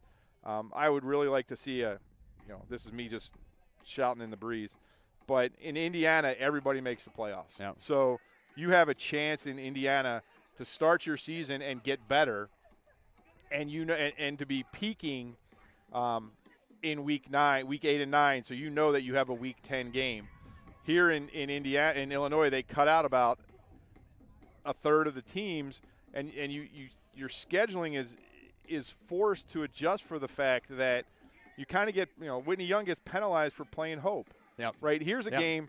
Here's a game that it's a great challenge. You have a former coach at Hope. You have a Division I player at Hope. It's a great matchup. You bring it to Michelle Obama Field, but those first two games out of conference, the state forces you to look for games that you can win before you go into a tough conference where you're playing Phillips, Taft, Simeon, and a really good Lane Tech team this year. Yep. Right. So, we've had all those games. We've just finished on the bottom side of them a little bit, but this team, you can see it tonight. This team is, playing a lot better. They're peaking right now, and because of the format, you're being told your season's over. I'm not sure what it would take. Start the season one week earlier, just like they do in Indiana. Have a 64-team playoff where you can, 32 teams where you can't, and let all these kids experience high school state football playoffs. You do it in every other sport. Every team makes the playoffs, regardless of record. Cross country, soccer, basketball, water polo, you make the playoffs. Well, why can't we do it in football? Why is it hard? Tony, I think you and I are taking a trip to IHSA. I'll drive. Either that or this is my last broadcast ever. I don't. We have no connection. I think Coach Cassidy's calling right now. Yeah, exactly. So let me give you a couple, because you were talking about those different classes. What do you think? St. Francis at 8-0 versus IC Catholic. Do you consider those Chicagoland schools? No. Okay, they're too far out west. IC Catholic is. Yeah, that's a suburban school. All right. Oh, well, and I guess Chicagoland. So St. Francis coming in number 3 in 4A, IC Catholic number 1 in 3A. So I just think a really good game this weekend. Some of those smaller schools, 8-0 versus 7-1. IC Catholic led by KJ Parker. He's a kid who has offers from Wisconsin, Iowa, Iowa State. JT McMillan leads up that St. Francis team. He's a linebacker heading to Illinois. Maybe joining Malik Elzy down in Illinois. We'll see how that goes. A couple other big games in the top 25 in the Chicagoland area. Number 10, Marist against number 23, Brother Rice. That's the other side of that Catholic League Blue Conference. Then they're in the same conference as Loyola and Mount Carmel. Yeah, so that's Marist at 5-3, but losses to Mount Carmel, Loyola, and Glenbard West. Yeah, right. So a team that can definitely make some noise at state. Marist led by John Nestor. He's going to Iowa. Jamel Howard going to Wisconsin, and Ryan Sims going to Miami University, the university in Oxford, Ohio, which is also attended by Ellison Newman. The Miami University. Brother Rice, they got Trey Pierce on the D-line, one of the top-rated defensive linemen. He's going to Wisconsin, as well as Pat Farrell, who's going to Illinois as well. Another game of note, I think Kankakee coming in at 7-1 against Crete Monee at 6-2. Definitely not Chicago. Definitely not Chicago. Chicagoland-ish in the farm fields. I only think it's interesting. Kankakee lost in the state finals last year to Fenwick. Their only loss of the year is a 2-0, a legitimate 2-0, not a forfeit. 2-0 loss against Naz, first game of the year. So now we're going to get Whitney Young on the field to present the seniors. So first up, let's see who we have down there. Coach Finger getting everybody squared away. We'll see while that's going on. Let's see. Oh, this is still, we're getting the cheerleaders. So it's the last game for the Hubbard side, so they are recognizing their senior cheerleaders for sure. I'm not sure their team is out there, but a lot of long hours no matter what you're doing in high school sports. If you're a player, if you're a manager, I mean, our managers are out there every single night at practice with the rest of this team. If you're on the cheer pom squad, all doing a lot of good work, a lot of hard work, putting student athlete and all the extra work that goes in. So recognize the Hubbard Greyhound cheerleaders as they're being recognized. I think we're waiting for them, and then maybe we're going to do not a lot of time. Maybe we're going to do our stuff over here. Hubbard's You're still going in to the go locker room. You're going into 3-minute stretch period. Yeah. So the other game I'd mention then, as long as we have a few other games. So Ignatius versus Fenwick. So interesting. Ignatius stumbled at the beginning of the year against St. Pat's, I think, in their first game, but they've definitely put a lot of things together. They've got Justin Scott as their D lineman. He's a junior, but he's getting a look from just about everybody. He's got an offer from The Ohio State University, as well as about 30 others. The Bobcats? Yeah, that one, yes. Vinny Rugai at St. Ignatius became their all-time leading rusher and single-season rusher last week. And on the Fenwick side, John Kemp, guy heading to Yale. We're on an Ivy League theme. Was that on the bingo card tonight? Ivy League on the bingo card? He's a cornerback. But Ignatius at 6-2 against Fenwick at 4-3. And then the public league games we touched on a little bit. So Simeon versus Lane. Simeon, we've mentioned. LZD committing. Andre Cruz, running back, definitely player of the year candidate. I don't want to say he's come out of nowhere because – you know, when we played him last year, you knew he was a good player. You could see it, but out of nowhere, from the fact that he had almost, I think the number was 0 D1 offers, 0 coming into this year, and he ripped off 4 straight 200+ yard games to start this season, 2 against suburban schools. So, yeah. I mean that kid's got a lot of talent. And that team is stacked. And so offers now. Last week he collected one from Nebraska, got one from Kentucky the week before that. Still D1? Barely, okay. barely. Northwestern beat them. So let's in Ireland. You got to go to Ireland to do it. But, whatever it takes. Whatever it takes. Taft versus Morgan Park. So Taft kind of putting some stuff together later in the year. Yeah, but Morgan Park is a really good team. Those are the two. You know, we talked about Simeon having visions, legit visions of a state championship. You know, Morgan Park has had a really good season this year, and then you always have to keep your eye on Kenwood because they just have athlete after athlete after athlete, and are very well coached. And you know, they haven't had a great first 8 games. I think they're 5-3. You know, compared to previous years, but. You know, those 3, Simeon, Morgan Park, and Kenwood, I think when you get to the state playoffs next week, those are the 3 you got to watch. Yep, they are definitely going to make some noise. So Morgan Park, number 6 right now at 5A. They're led by their running back, Tayshawn Griffin. He's got an offer from Arkansas and going to have a ton more because he's a junior. And then when you're talking about that talent at Kenwood, I look through the top 100 rivals, and you see Khalil Tate. He's going to Iowa. Kavion Thunderbird, who's got a bunch of offers, probably Auburn being the key, the top one there. A few other guys already committed. Logan Lester, he's a guy that we actually saw a lot of in the offseason. Works out with the same trainer that Anthony Hood works out with. So now we've got, I think we're giving a round of applause to Coach Eddie Boucher.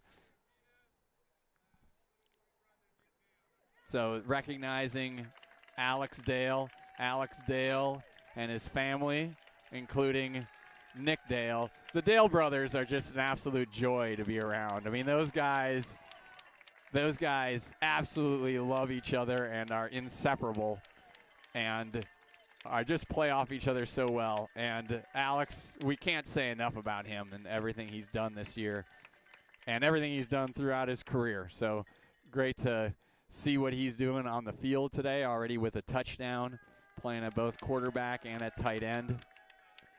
So Alex out there with his mom and dad.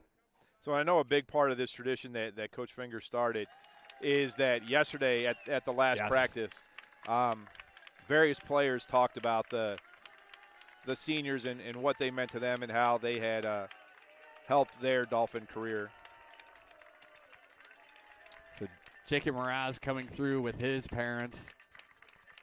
Jacob also a guy that, you know, Coach Finger talked about his knee injury and talked about what he's done on this team. So I was a ball retriever at a bunch of the summer workouts, some of the wide receiver workouts. I talked about Anthony Hood and the receiver, the guy that he worked with. Best use of your talents right there. Yeah, absolutely, yes. That is, but Jacob was the first guy at every one of those workouts. And he was a guy that, you know, wasn't lining up on the two deep as a wide receiver, but he was out there working every single day. And I think that's what you've seen from him through the years, regardless of the position he was playing, but putting in the effort.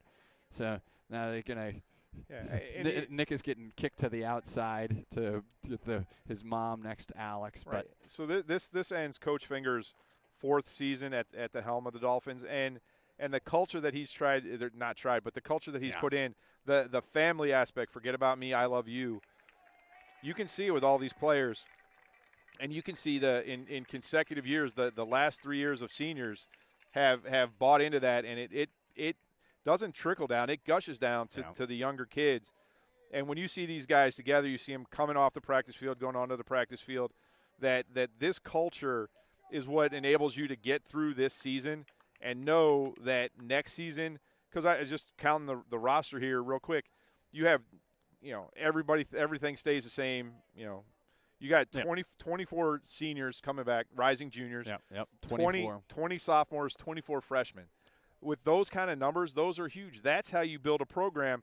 And when you have kids coming in who see what it's like to play football at Whitney Young, you're going to get 30 more freshmen next year. And if you can get a class of 30 freshmen to start as freshmen and you can get 15 to stay, that's how you build continued success. And I think that's what Coach Finger's done so far.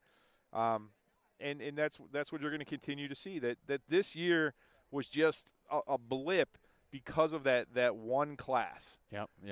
And that one class is going to graduate one of the best players in recent history of Dolphin football.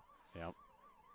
But he was only one. You know, no disrespect to Jacob and Brandon, but you know. Yeah. I mean, well, and again, you look at all the numbers you just said. I mean, you essentially you say 20 returning starters, but it's really more given all of the action that some of these guys had, with Jolich getting hurt, with Gassa getting hurt, with Juan Cepeda getting hurt here later in the year. So a lot of playing time, and those things the value, the reps really make a huge difference, right? And you can see it. You can see it the way Joseph Gray is playing today and Maxwell Warner as freshmen. I mean, and also like the offensive line. I mean, you forget that Nick Dale is a sophomore, right? That guy has played just about every snap the last 2 years on the offensive line, also getting some defensive side of things. Bob and Efesimi Obadele, a junior, so he's back. Jason Perez, a junior, back as a senior next year. And you think about MJ Woods, he started at left tackle this year in a challenging Chicago Public League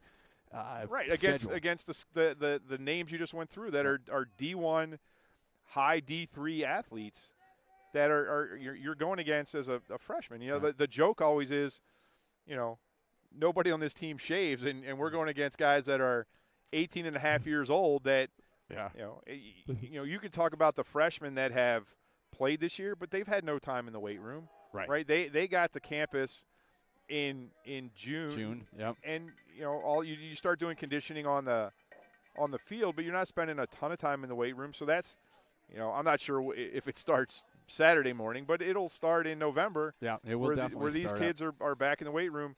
Now you have real game time experience, and now you're going to get bigger, faster, stronger because you're just a year older and you're going to throw some iron around. All right, so Dolphins will receive the second half kickoff. Looks like we've got Duhan and Warner deep. Kick is going to be short, fielded by you got to pick that up. Eventually by Duhan. Gets on top of it at the 28-yard line.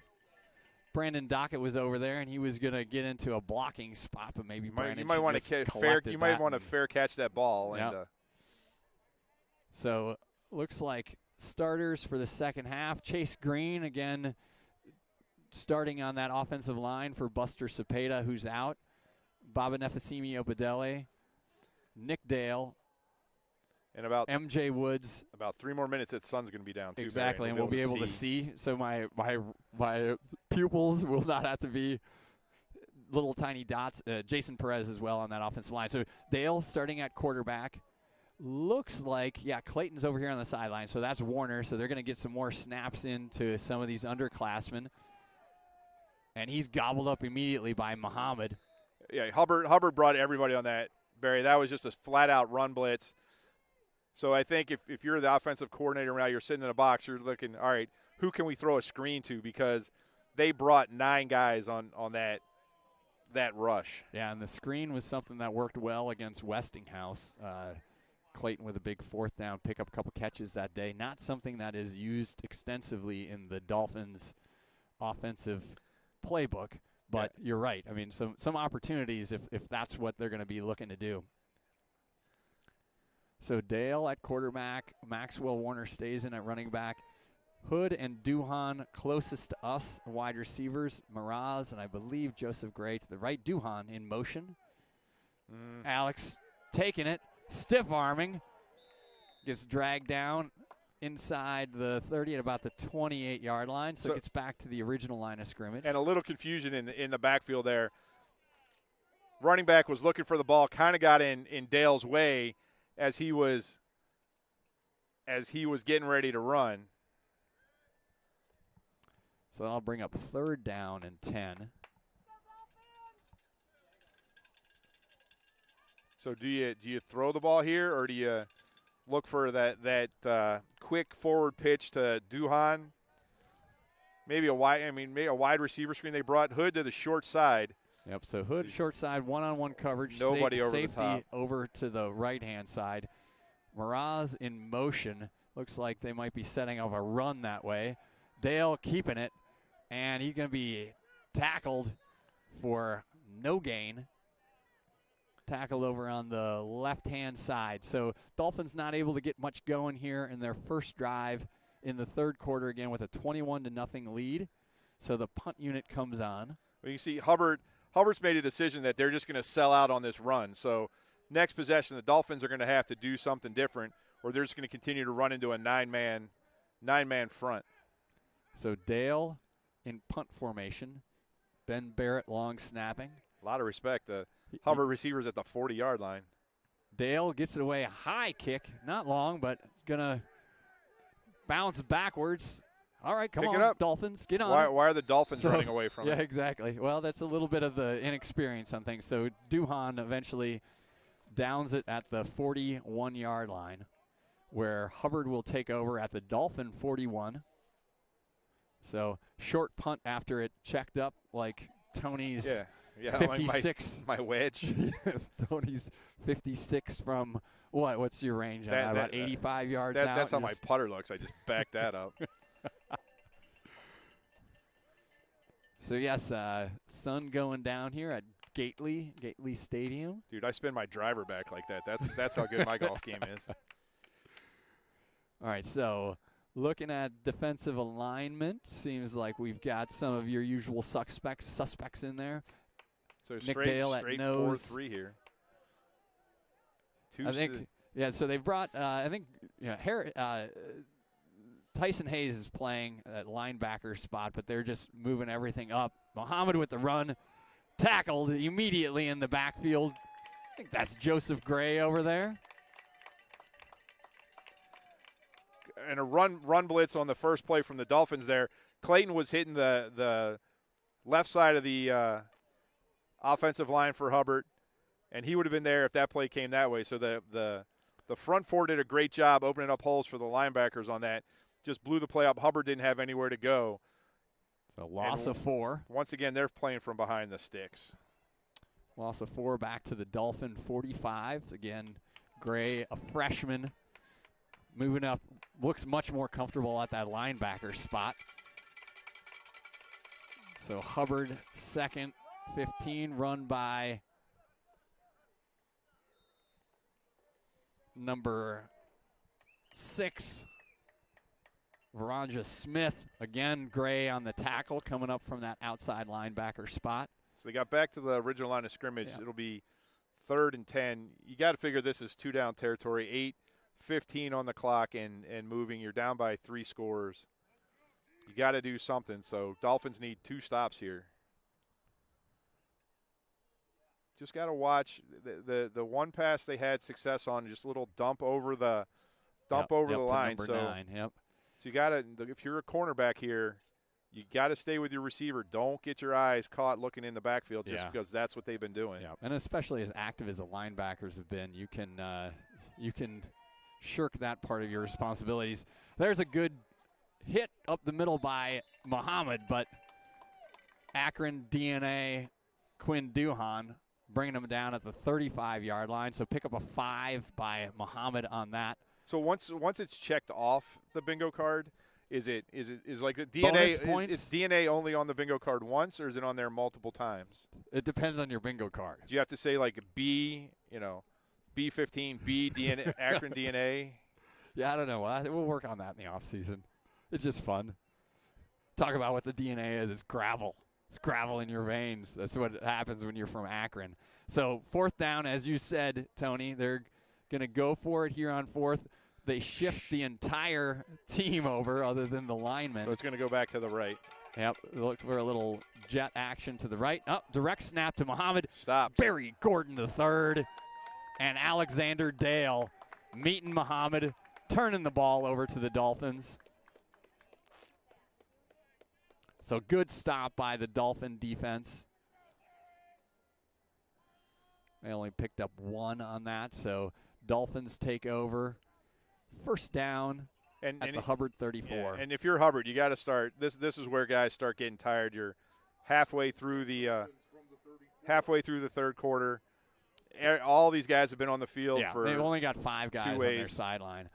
So I think Hood checking in at the quarterback position right now. I think we'll probably see all 3 of those guys, Dale, Hood, and Newman, in the second half here.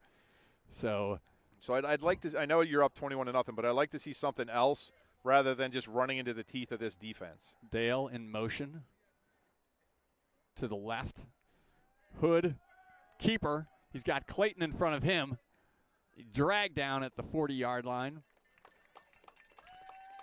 So good job by the right side of that Hubbard defense to shed a couple blocks and bring down Hood with a 5-yard gain. Yeah, and there was some great blocking on that.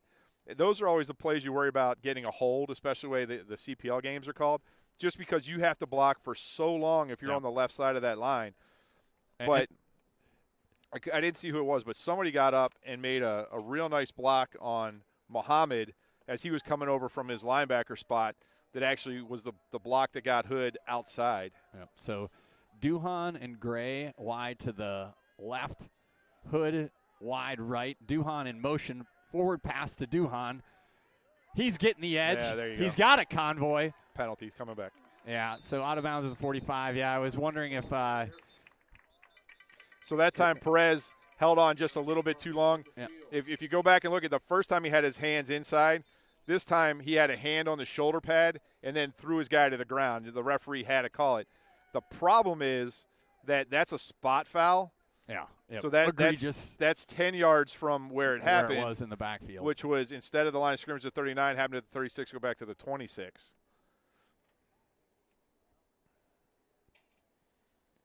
So this will be a 2nd down play, but going to be the Dolphins need to get to the 18. The 44-yard line for a 1st down. So they've got the ball spotted at the 26. So Dale in at quarterback. Hood, Miraz, Gray, and Duhan as the wide receiver. Hood coming all the way to the top of the formation to the left. Duhan in motion again. Dale keeping it, picking his way. Dale still on his feet. Dale to the 50, put on the Jets. Alexander Dale dragged down at the 30-yard line. Huge run for Alexander Dale.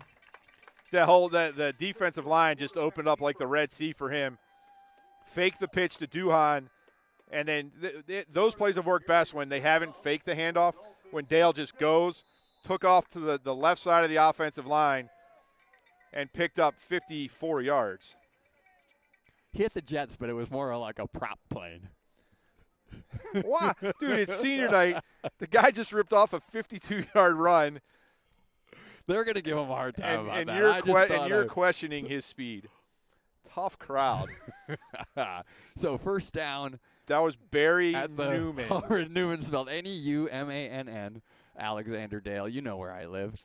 So Dale stays in at quarterback. First down. Duhan in motion. Pitch to Clayton. Clayton with some blockers. He's got a man to beat. He's got Hood out there with a block for him. Clayton with some nifty running to the 10. Yeah, so that time they faked it.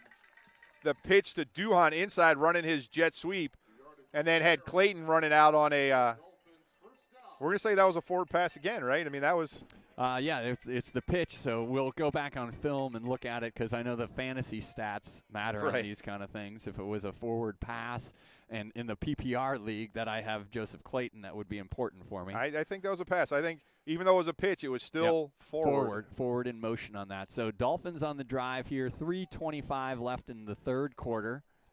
So they put it on the big line, of course. Big line at the 10. Dale at quarterback, first and goal.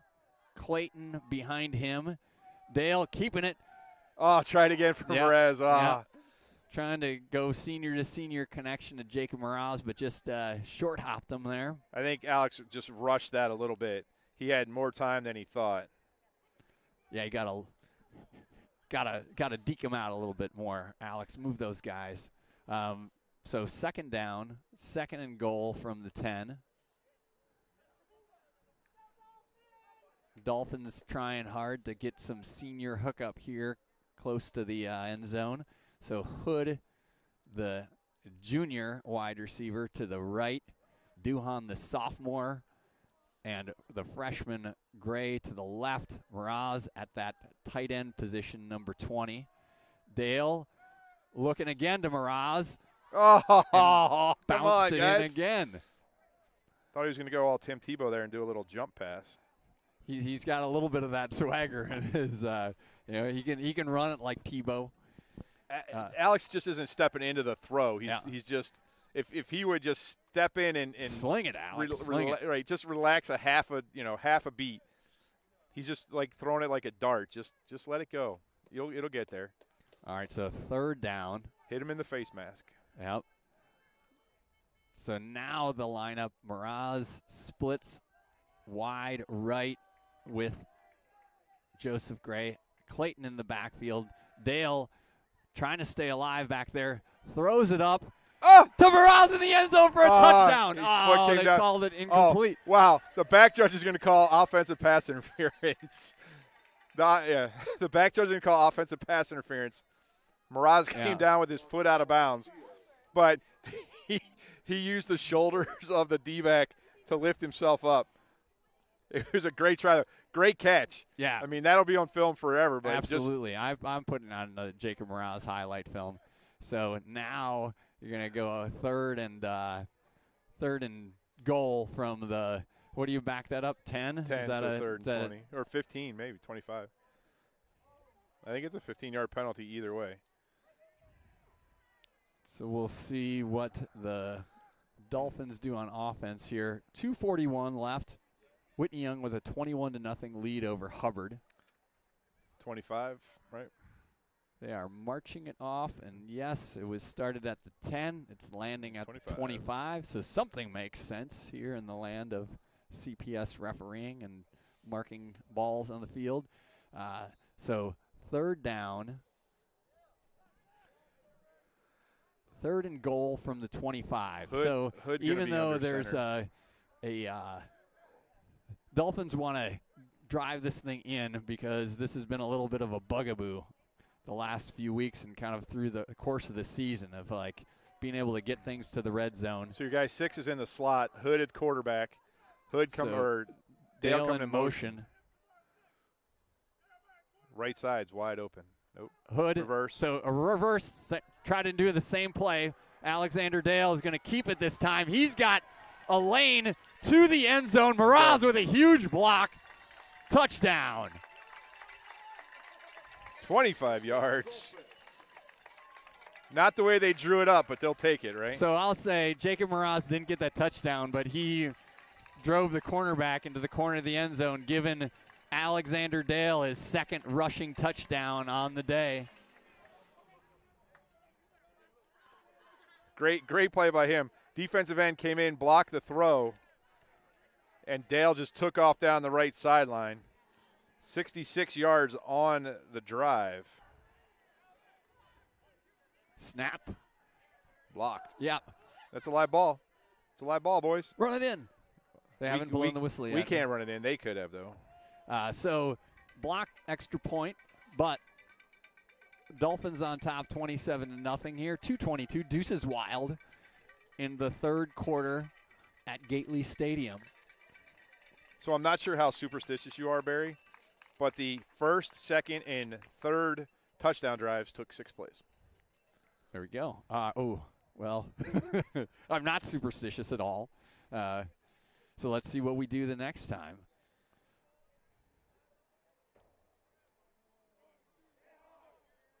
Great night tonight again in Chicago. We talked about some of those games coming up this weekend on the high school side of things. Full slate. This is football getting into full gear. These games last weekend, meaning a lot. Last weekend of the regular season. Yeah. So I don't know. Excuse me. I don't know what the CPL is doing with the playoffs this year, because they almost have to wait for week 11 to have the first round of the playoffs. Because I know there's some teams that will make the public league playoffs that won't make the state playoffs. Right.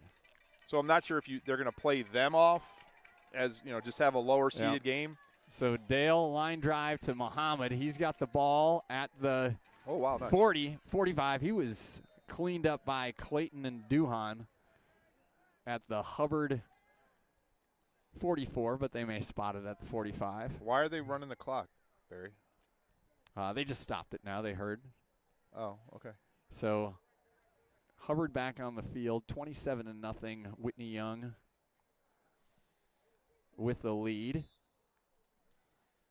Great run by Muhammad. He got tripped up by the 35-yard line, regained his balance, and picked up another 9 yards. If he hadn't, if the turf monster hadn't gotten him, he might have taken that a little bit further. Yeah, Muhammad is, again, a touchdown last week for Hubbard. They should probably get him to touch the ball more often. Direct snap to Smith. Met immediately. Picked up a couple. Yeah, there's just no push by this Hubbard offensive line. That at best, the Whitney Young defensive line is standing them up. At worst, the defensive linemen are getting penetration, allowing the linebackers to get in there. Just nowhere to go for these backs for Hubbard. Yeah, not that I'm an offensive line coach or anything, but they talk a lot about pad level, and it's both on the offensive and defensive side where I think some of it is just they're tired, so they're not firing off the ball, they're not staying low, they're just kind of standing up, right? And that's allowing the Dolphin defenders to just sort of get their push. So that was the sweep to number 7, who's had some positive gains today. We don't know his name, but he's across the 50-yard line, so that's going to bring up a third and about 2 yards.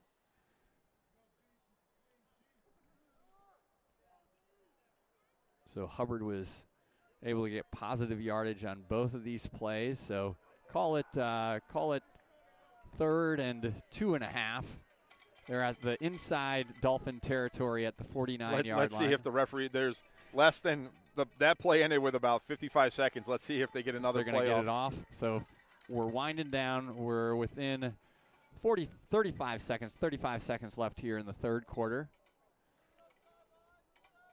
Now it's almost impossible for me to pick up numbers for Hubbard, so I'll do my best. We've got Washington, Smith, Muhammad out there. The red on black is not good. That's a direct snap. I think that was probably Muhammad, and I think he got stopped short, and there's a ball on the ground. So the far linesman has it as a first down. The near linesman has it not as a first down. And the ball came free, but so I think they're going to give him a first down. So that's the end of the third quarter. And, yes, first down signaled by the referee. So Hubbard will be into Dolphins territory with a first down as we start the fourth quarter action, final game of the year for the 2022 Whitney Young Dolphins. Again, Tony, great to have you along for the ride today. Really appreciate the commentary, the insights, the running stats. I think thanks to you keeping up the tradition. We'll just have to keep it going. Bennett will be a senior next year. You got dreams of where is it? Is it Champaign next year, or is it at Champaign or DeKalb? I don't know. I think it's DeKalb this year. Yeah. Yeah, I think that'll be a fun season. I do think, I was talking to Bennett on the way down today, I think that we have a 2-year contract with Hope, so we probably start the year a little bit of the same way against an away game at Hope, which is just across the freeway. But it'll be different next year, will, right? Without a doubt, be different. And I mean, Hope's building a great program, so it's not like they are just Judah Millette. But between Jenkins, their quarterback, and Millette, that's a lot of talent in those two positions that'll be graduating. But yeah, I want to say that I did 7 or 8 banners for their senior night. Okay. And then this is going to be a completely different team. Yes, absolutely. Yep. Talk about the experience and what you have coming back. So Hubbard takes over, first down. That's Carter with the carry. Getting stacked up. Nick Dale in on that tackle. So Joseph Clayton's just guessing at gaps right now, hoping he can hit somebody hard. If they run at him, that person's going to go backward. So Clayton, Alexander Dale at those inside linebacker positions. Miraz, the senior, on the field at, I don't even know what to call that outside linebacker position. Call it an outside linebacker, I guess. Baba Nefesimi Opedele, Nick Dale, Tyson Hayes also in on defense right now. So 2nd down and 8 early in the fourth quarter here. Yeah, the pace of the Hubbard plays is just slowing down to a crawl. They want to get out of here. So inside handoff to number 9, tackled by Baba Nefesimi Opedele and Brian Pantoja. So I don't have a 9 on my roster, but he had caught a pass earlier. So they got him from the left-hand side of that formation, coming over to the right-hand side.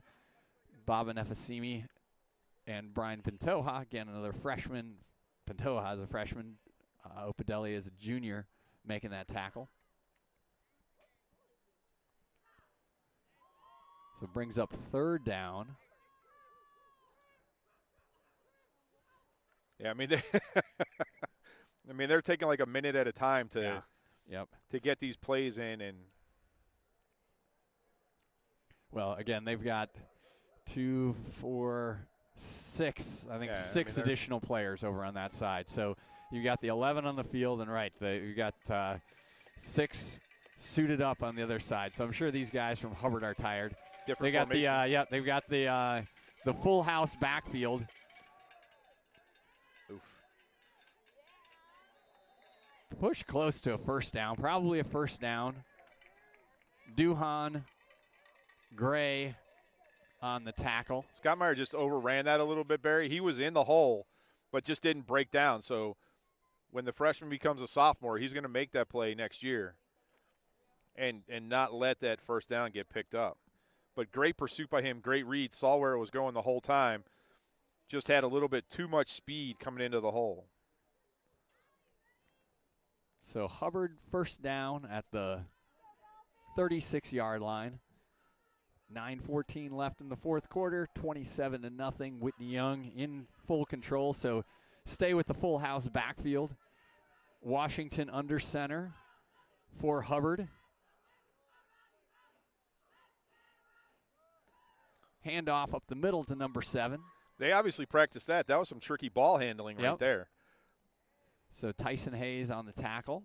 That was a true option look. They faked the dive, spun around, They did actually, the little counter. in the Brooks game, this was their short yardage formation, but they were successful on a number of 3rd or 4th down conversions. So all of a sudden you're playing Lane Tech again. Exactly. which I couldn't handle again. I don't know. Maybe I'll go back and watch that and try to appreciate the double wing. It was frustrating. There's a reason they got rid of it in the 50s. So picked up about 3.5 yards on that. So second down for Hubbard. They are taking a lot of time off the clock every time they get the ball. Washington under center, full house backfield.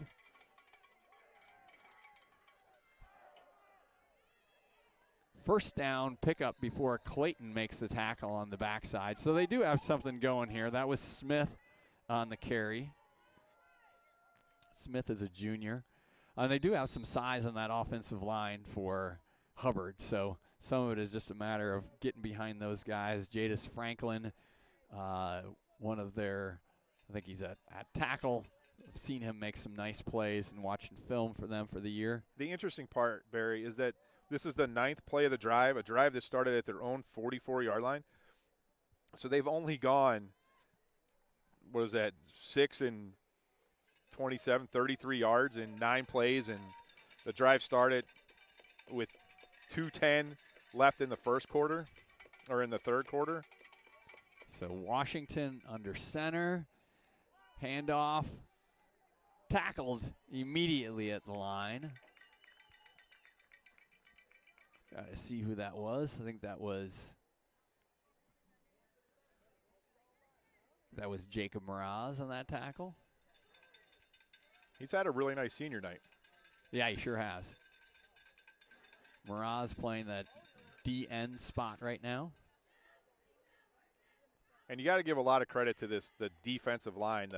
What started off as the front 3 and now the front 4, they're just eating up this offensive line from Hubbard and letting the linebackers roam free right now. Letting them feast. Clayton may have to spring for some steaks for those guys. Washington gets the snap, hands off to Muhammad up the middle. He's met by Nick Dale and a host of others in the center of that Dolphin defense. I'm not sure the dive, with the speed that Hubbard has that they've shown when they've gotten to the outside, I'm not sure the dive play is where right now you're going to confuse the Dolphins. So 3rd and 8, you got to get this ball either outside or at least off tackle if you're gonna pick this up. You haven't had very much success at all on the inside between the tackles. So Washington back in the huddle. 5:33 left here in the fourth quarter. So keep in mind, they started this drive with 2:10 left in the third quarter. Yeah. Yep. So for all of you fans of the Whitney Young offense, hopefully you had a Sorelli's Italian beef sandwich to enjoy during the fourth quarter. Washington. There you go. Keeper trying to hit the outside, forced inside by Clayton. Ball on the ground. Clayton. Get those Jets, Clayton. Clayton to the 20, to the 10, to the house. So he made the initial stop, forced them back inside. The rest of the team got there, forced the fumble, and then he was there to pick it up and go, what do you want to call it, 75 yards? Yep, let's call it 75 yards. JoJo Clayton. So that's where you get rewarded, too. And I don't know, I think it might have been Tyson Hayes that had the strip on that side. Well, again, we'll have to go back on the live stream and check it out who it was. But Clayton, with taking that initial shot through the middle, forced the action, and then came up with the fumble and took it the distance. So that gives Whitney Young a 33-0 lead, 4:46 here. So still, if you're a fan of the Whitney Young offense, you're not going to see it again. Grab your second Sorelli's Finer Foods Italian beef sandwich. Snap down, kick up, kick good for Solomon Bradley. So Ben Barrett delivered that on the money to Will DeMille. Put it down for Bradley to kick his 4th extra point. So 2 touchdowns for Clayton tonight, 2 for Dale, 1 for Anthony Hood. So your stars showed up to play tonight.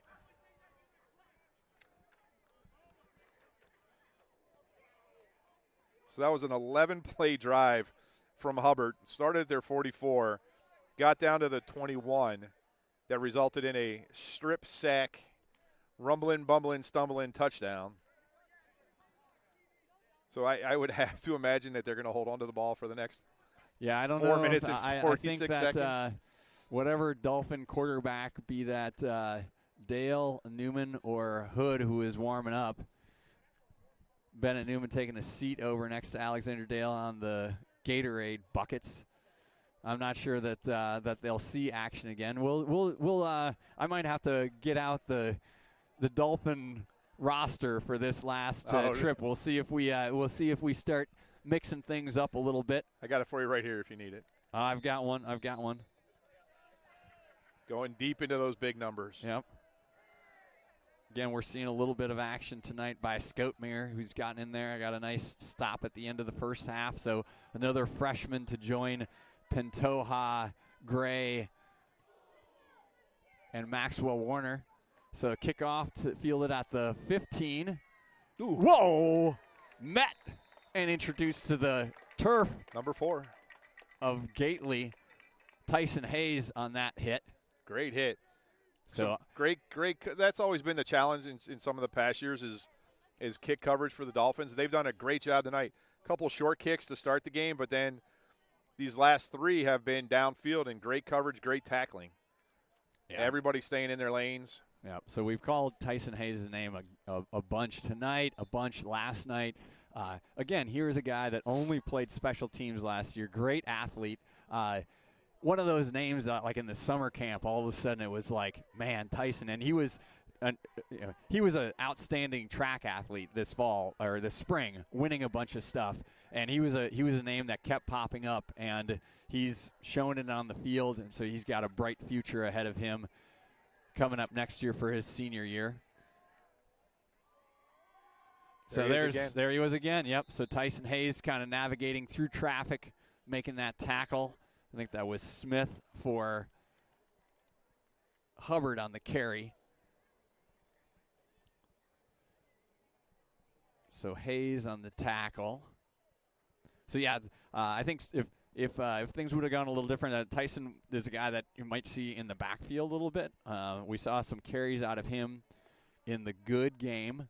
And I think, again, sort of the same thing of a story like Joseph Clayton, where last year is much more of a defensive-minded guy. Right. He's shown it, and I think the more time he spends on the field, the more natural some of these things come, because I think Tyson was not a guy who played a bunch of football as a youth player. So Washington, actually, it's a different play. He's passing it. They're just throwing it up for a prayer. Maxwell Warner, Quinn Duhan with the interception at the 40, at the 50, at the 40. He's got a convoy. Pantoja with a nice block. Flag. Quinn working his way. And flag, it's coming back. It'll come back. Good interception. It'll be an interception. And then a flag dropping at the 36-yard line will come back. Duhan's a little slow to get up.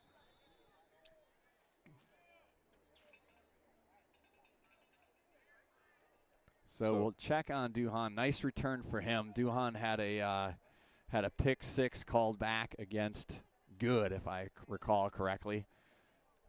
Coach Finger took a quick look. I wonder if he's got wind knocked out of him, maybe. And Duhan also a guy that never, ever comes off the field. And I said it maybe the last couple of weeks, just amazing that the guy is a sophomore. Right. So he's got a ton of football ahead of him. And played varsity last year. Stuff we complain about, and that was, during a COVID year last year, Duhan couldn't play JV because the rule was you could only play one or the other last year. So he could have gotten a lot of snaps in at JV. Bided his time, played special teams, played a great game, had 4 catches, I think 40 yards against Simeon last year. So he's up and looking good. So Duhan, Akron DNA, gravel in his veins, getting that interception. Hey, you get to see the offense again. So the offense back on the field. Solomon Bradley trying to check in.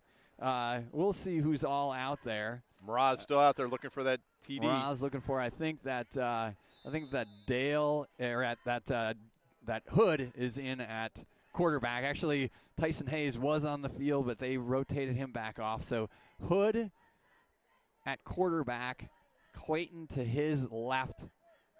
Receivers right. Now I'll have to get some numbers out there because I know that Duhan's out. So Hood going to take himself up the middle, runs into the teeth of the Hubbard defense, but still able to pick up about 4 yards on that first down carry. And more importantly, the clock just continues to run here. So 2:55 left. 2:55 left. So Pantoja checking in at wide receiver. Will the Thrill DeMille in at wide receiver as well. Yeah, one first down here just will end this contest and bring out your favorite formation in all of football. The victory formation. We'll be seeing it soon here. 34-0. 2:30 left. Hood collects the play from offensive coordinator Eddie Boucher. Something, too, I think, coming into this game, and you saw a little bit of the passing action they tried at the end of the second half. Not something that you're going to do here, up 34-0. So I think you might see some fairly straightforward things, unless so Hood with the first down carry across the 30, brought down by Muhammad and others from that Hubbard defense. And that will do it if you want. You can just take a knee all the way out. Anthony might not want to negatively impact his rushing yardage, so maybe he'll call his buddy Bennett Newman in to take the knee. Here's my opinion on that, and I've looked at it, and in college anyway, that's a team rush. Yeah, it's not an individual rush. If you kneel down at the end of the half or the end of the game, it does not go against your – I will work on getting you confirmation on that. Well, so the other thing in from a quarterback perspective is that in high school – sack yardage comes off of your rushing yards. Yep. All right, so Hood is actually rolling out. He's they got him. They got him. Droga Miraz. Miraz has got it. Touchdown.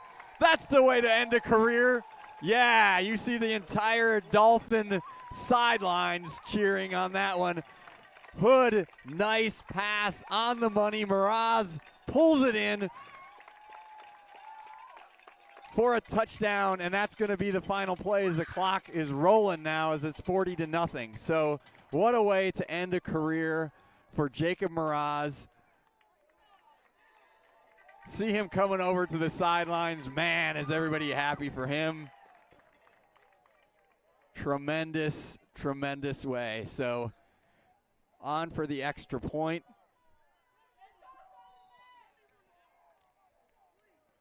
Snap from Barrett. Oof.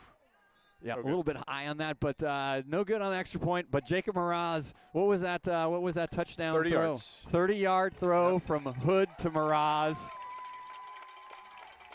And that's going to be the final play for the 2022 Whitney Young Dolphins. Heck of a way to send it off. 40-0. Dolphins over the Greyhounds. Alexander Dale going to lead for the final time, going to lead his Whitney Young Dolphins. Alexander Dale, the big brother to this entire team, going to lead them across, shake the hands. Coach Dan Finger in his fourth year, the Whitney Young Dolphins. So close out with a win, head into the offseason strong. We've hit on those points. Tony tallied it up. All the guys coming back next year. 20 starters as well as, high double digits in each of these classes. We'll be joined by an incoming freshman class. And you never know. Coach has done a really good job recruiting some of the other athletes at Whitney Young. Some lacrosse players, maybe a couple basketball players that aren't playing varsity their freshman year. So there's a chance for some additions. Some additions have made some big impacts the last couple years. So you never know. There's kids that might not be here today that are playing lacrosse or basketball that come out next year.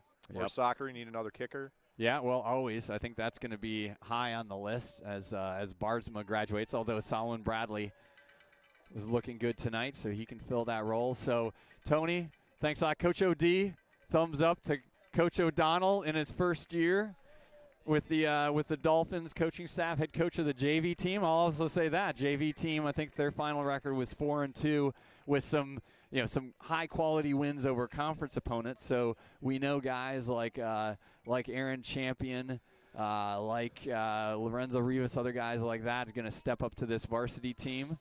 We'll say a little. We'll wave. Jane, thanks a lot. Eric, thanks for filling in. Really appreciate it. Tony McHale, the Godfather of Whitney Young football, bringing home a win. Tony 1-0 on the year. There by you the go. way. It's all me. I mean, let's talk about Barry though. Didn't sacrifice a child, but did sacrifice a computer to the greater cause of Whitney Young Dolphin football. So yeah, thank you for being here for all 9 games and taking care of the sandwich situation. Who is that again? Sorelli's, man. So let's get a final. Do I get one? Yeah, absolutely. There'll be some Sorelli's sandwiches. That's what the players get after every game. Sorelli's subs, but Sorelli's is known for Italian beef. So we talk about how if you're in town, definitely order them for catering. It's great. It can give you a full-on spread. And then they have these awesome care packages, Italian beef care packages to take you through the winter. So all of your different football activities, be it college, pros that you're watching, order up some Sorelli's Finer Food. Again, thank you, everybody. Our thanks to Athletic Director Chris Cassidy, to Principal Ricky Harris, and, of course, the head coach, Daniel Finger, building this program, going to be strong next year. Coach Dan Finger and the Whitney Young Dolphins off with a win tonight, 40-0 over Hubbard. Thanks, everybody. Have a great night.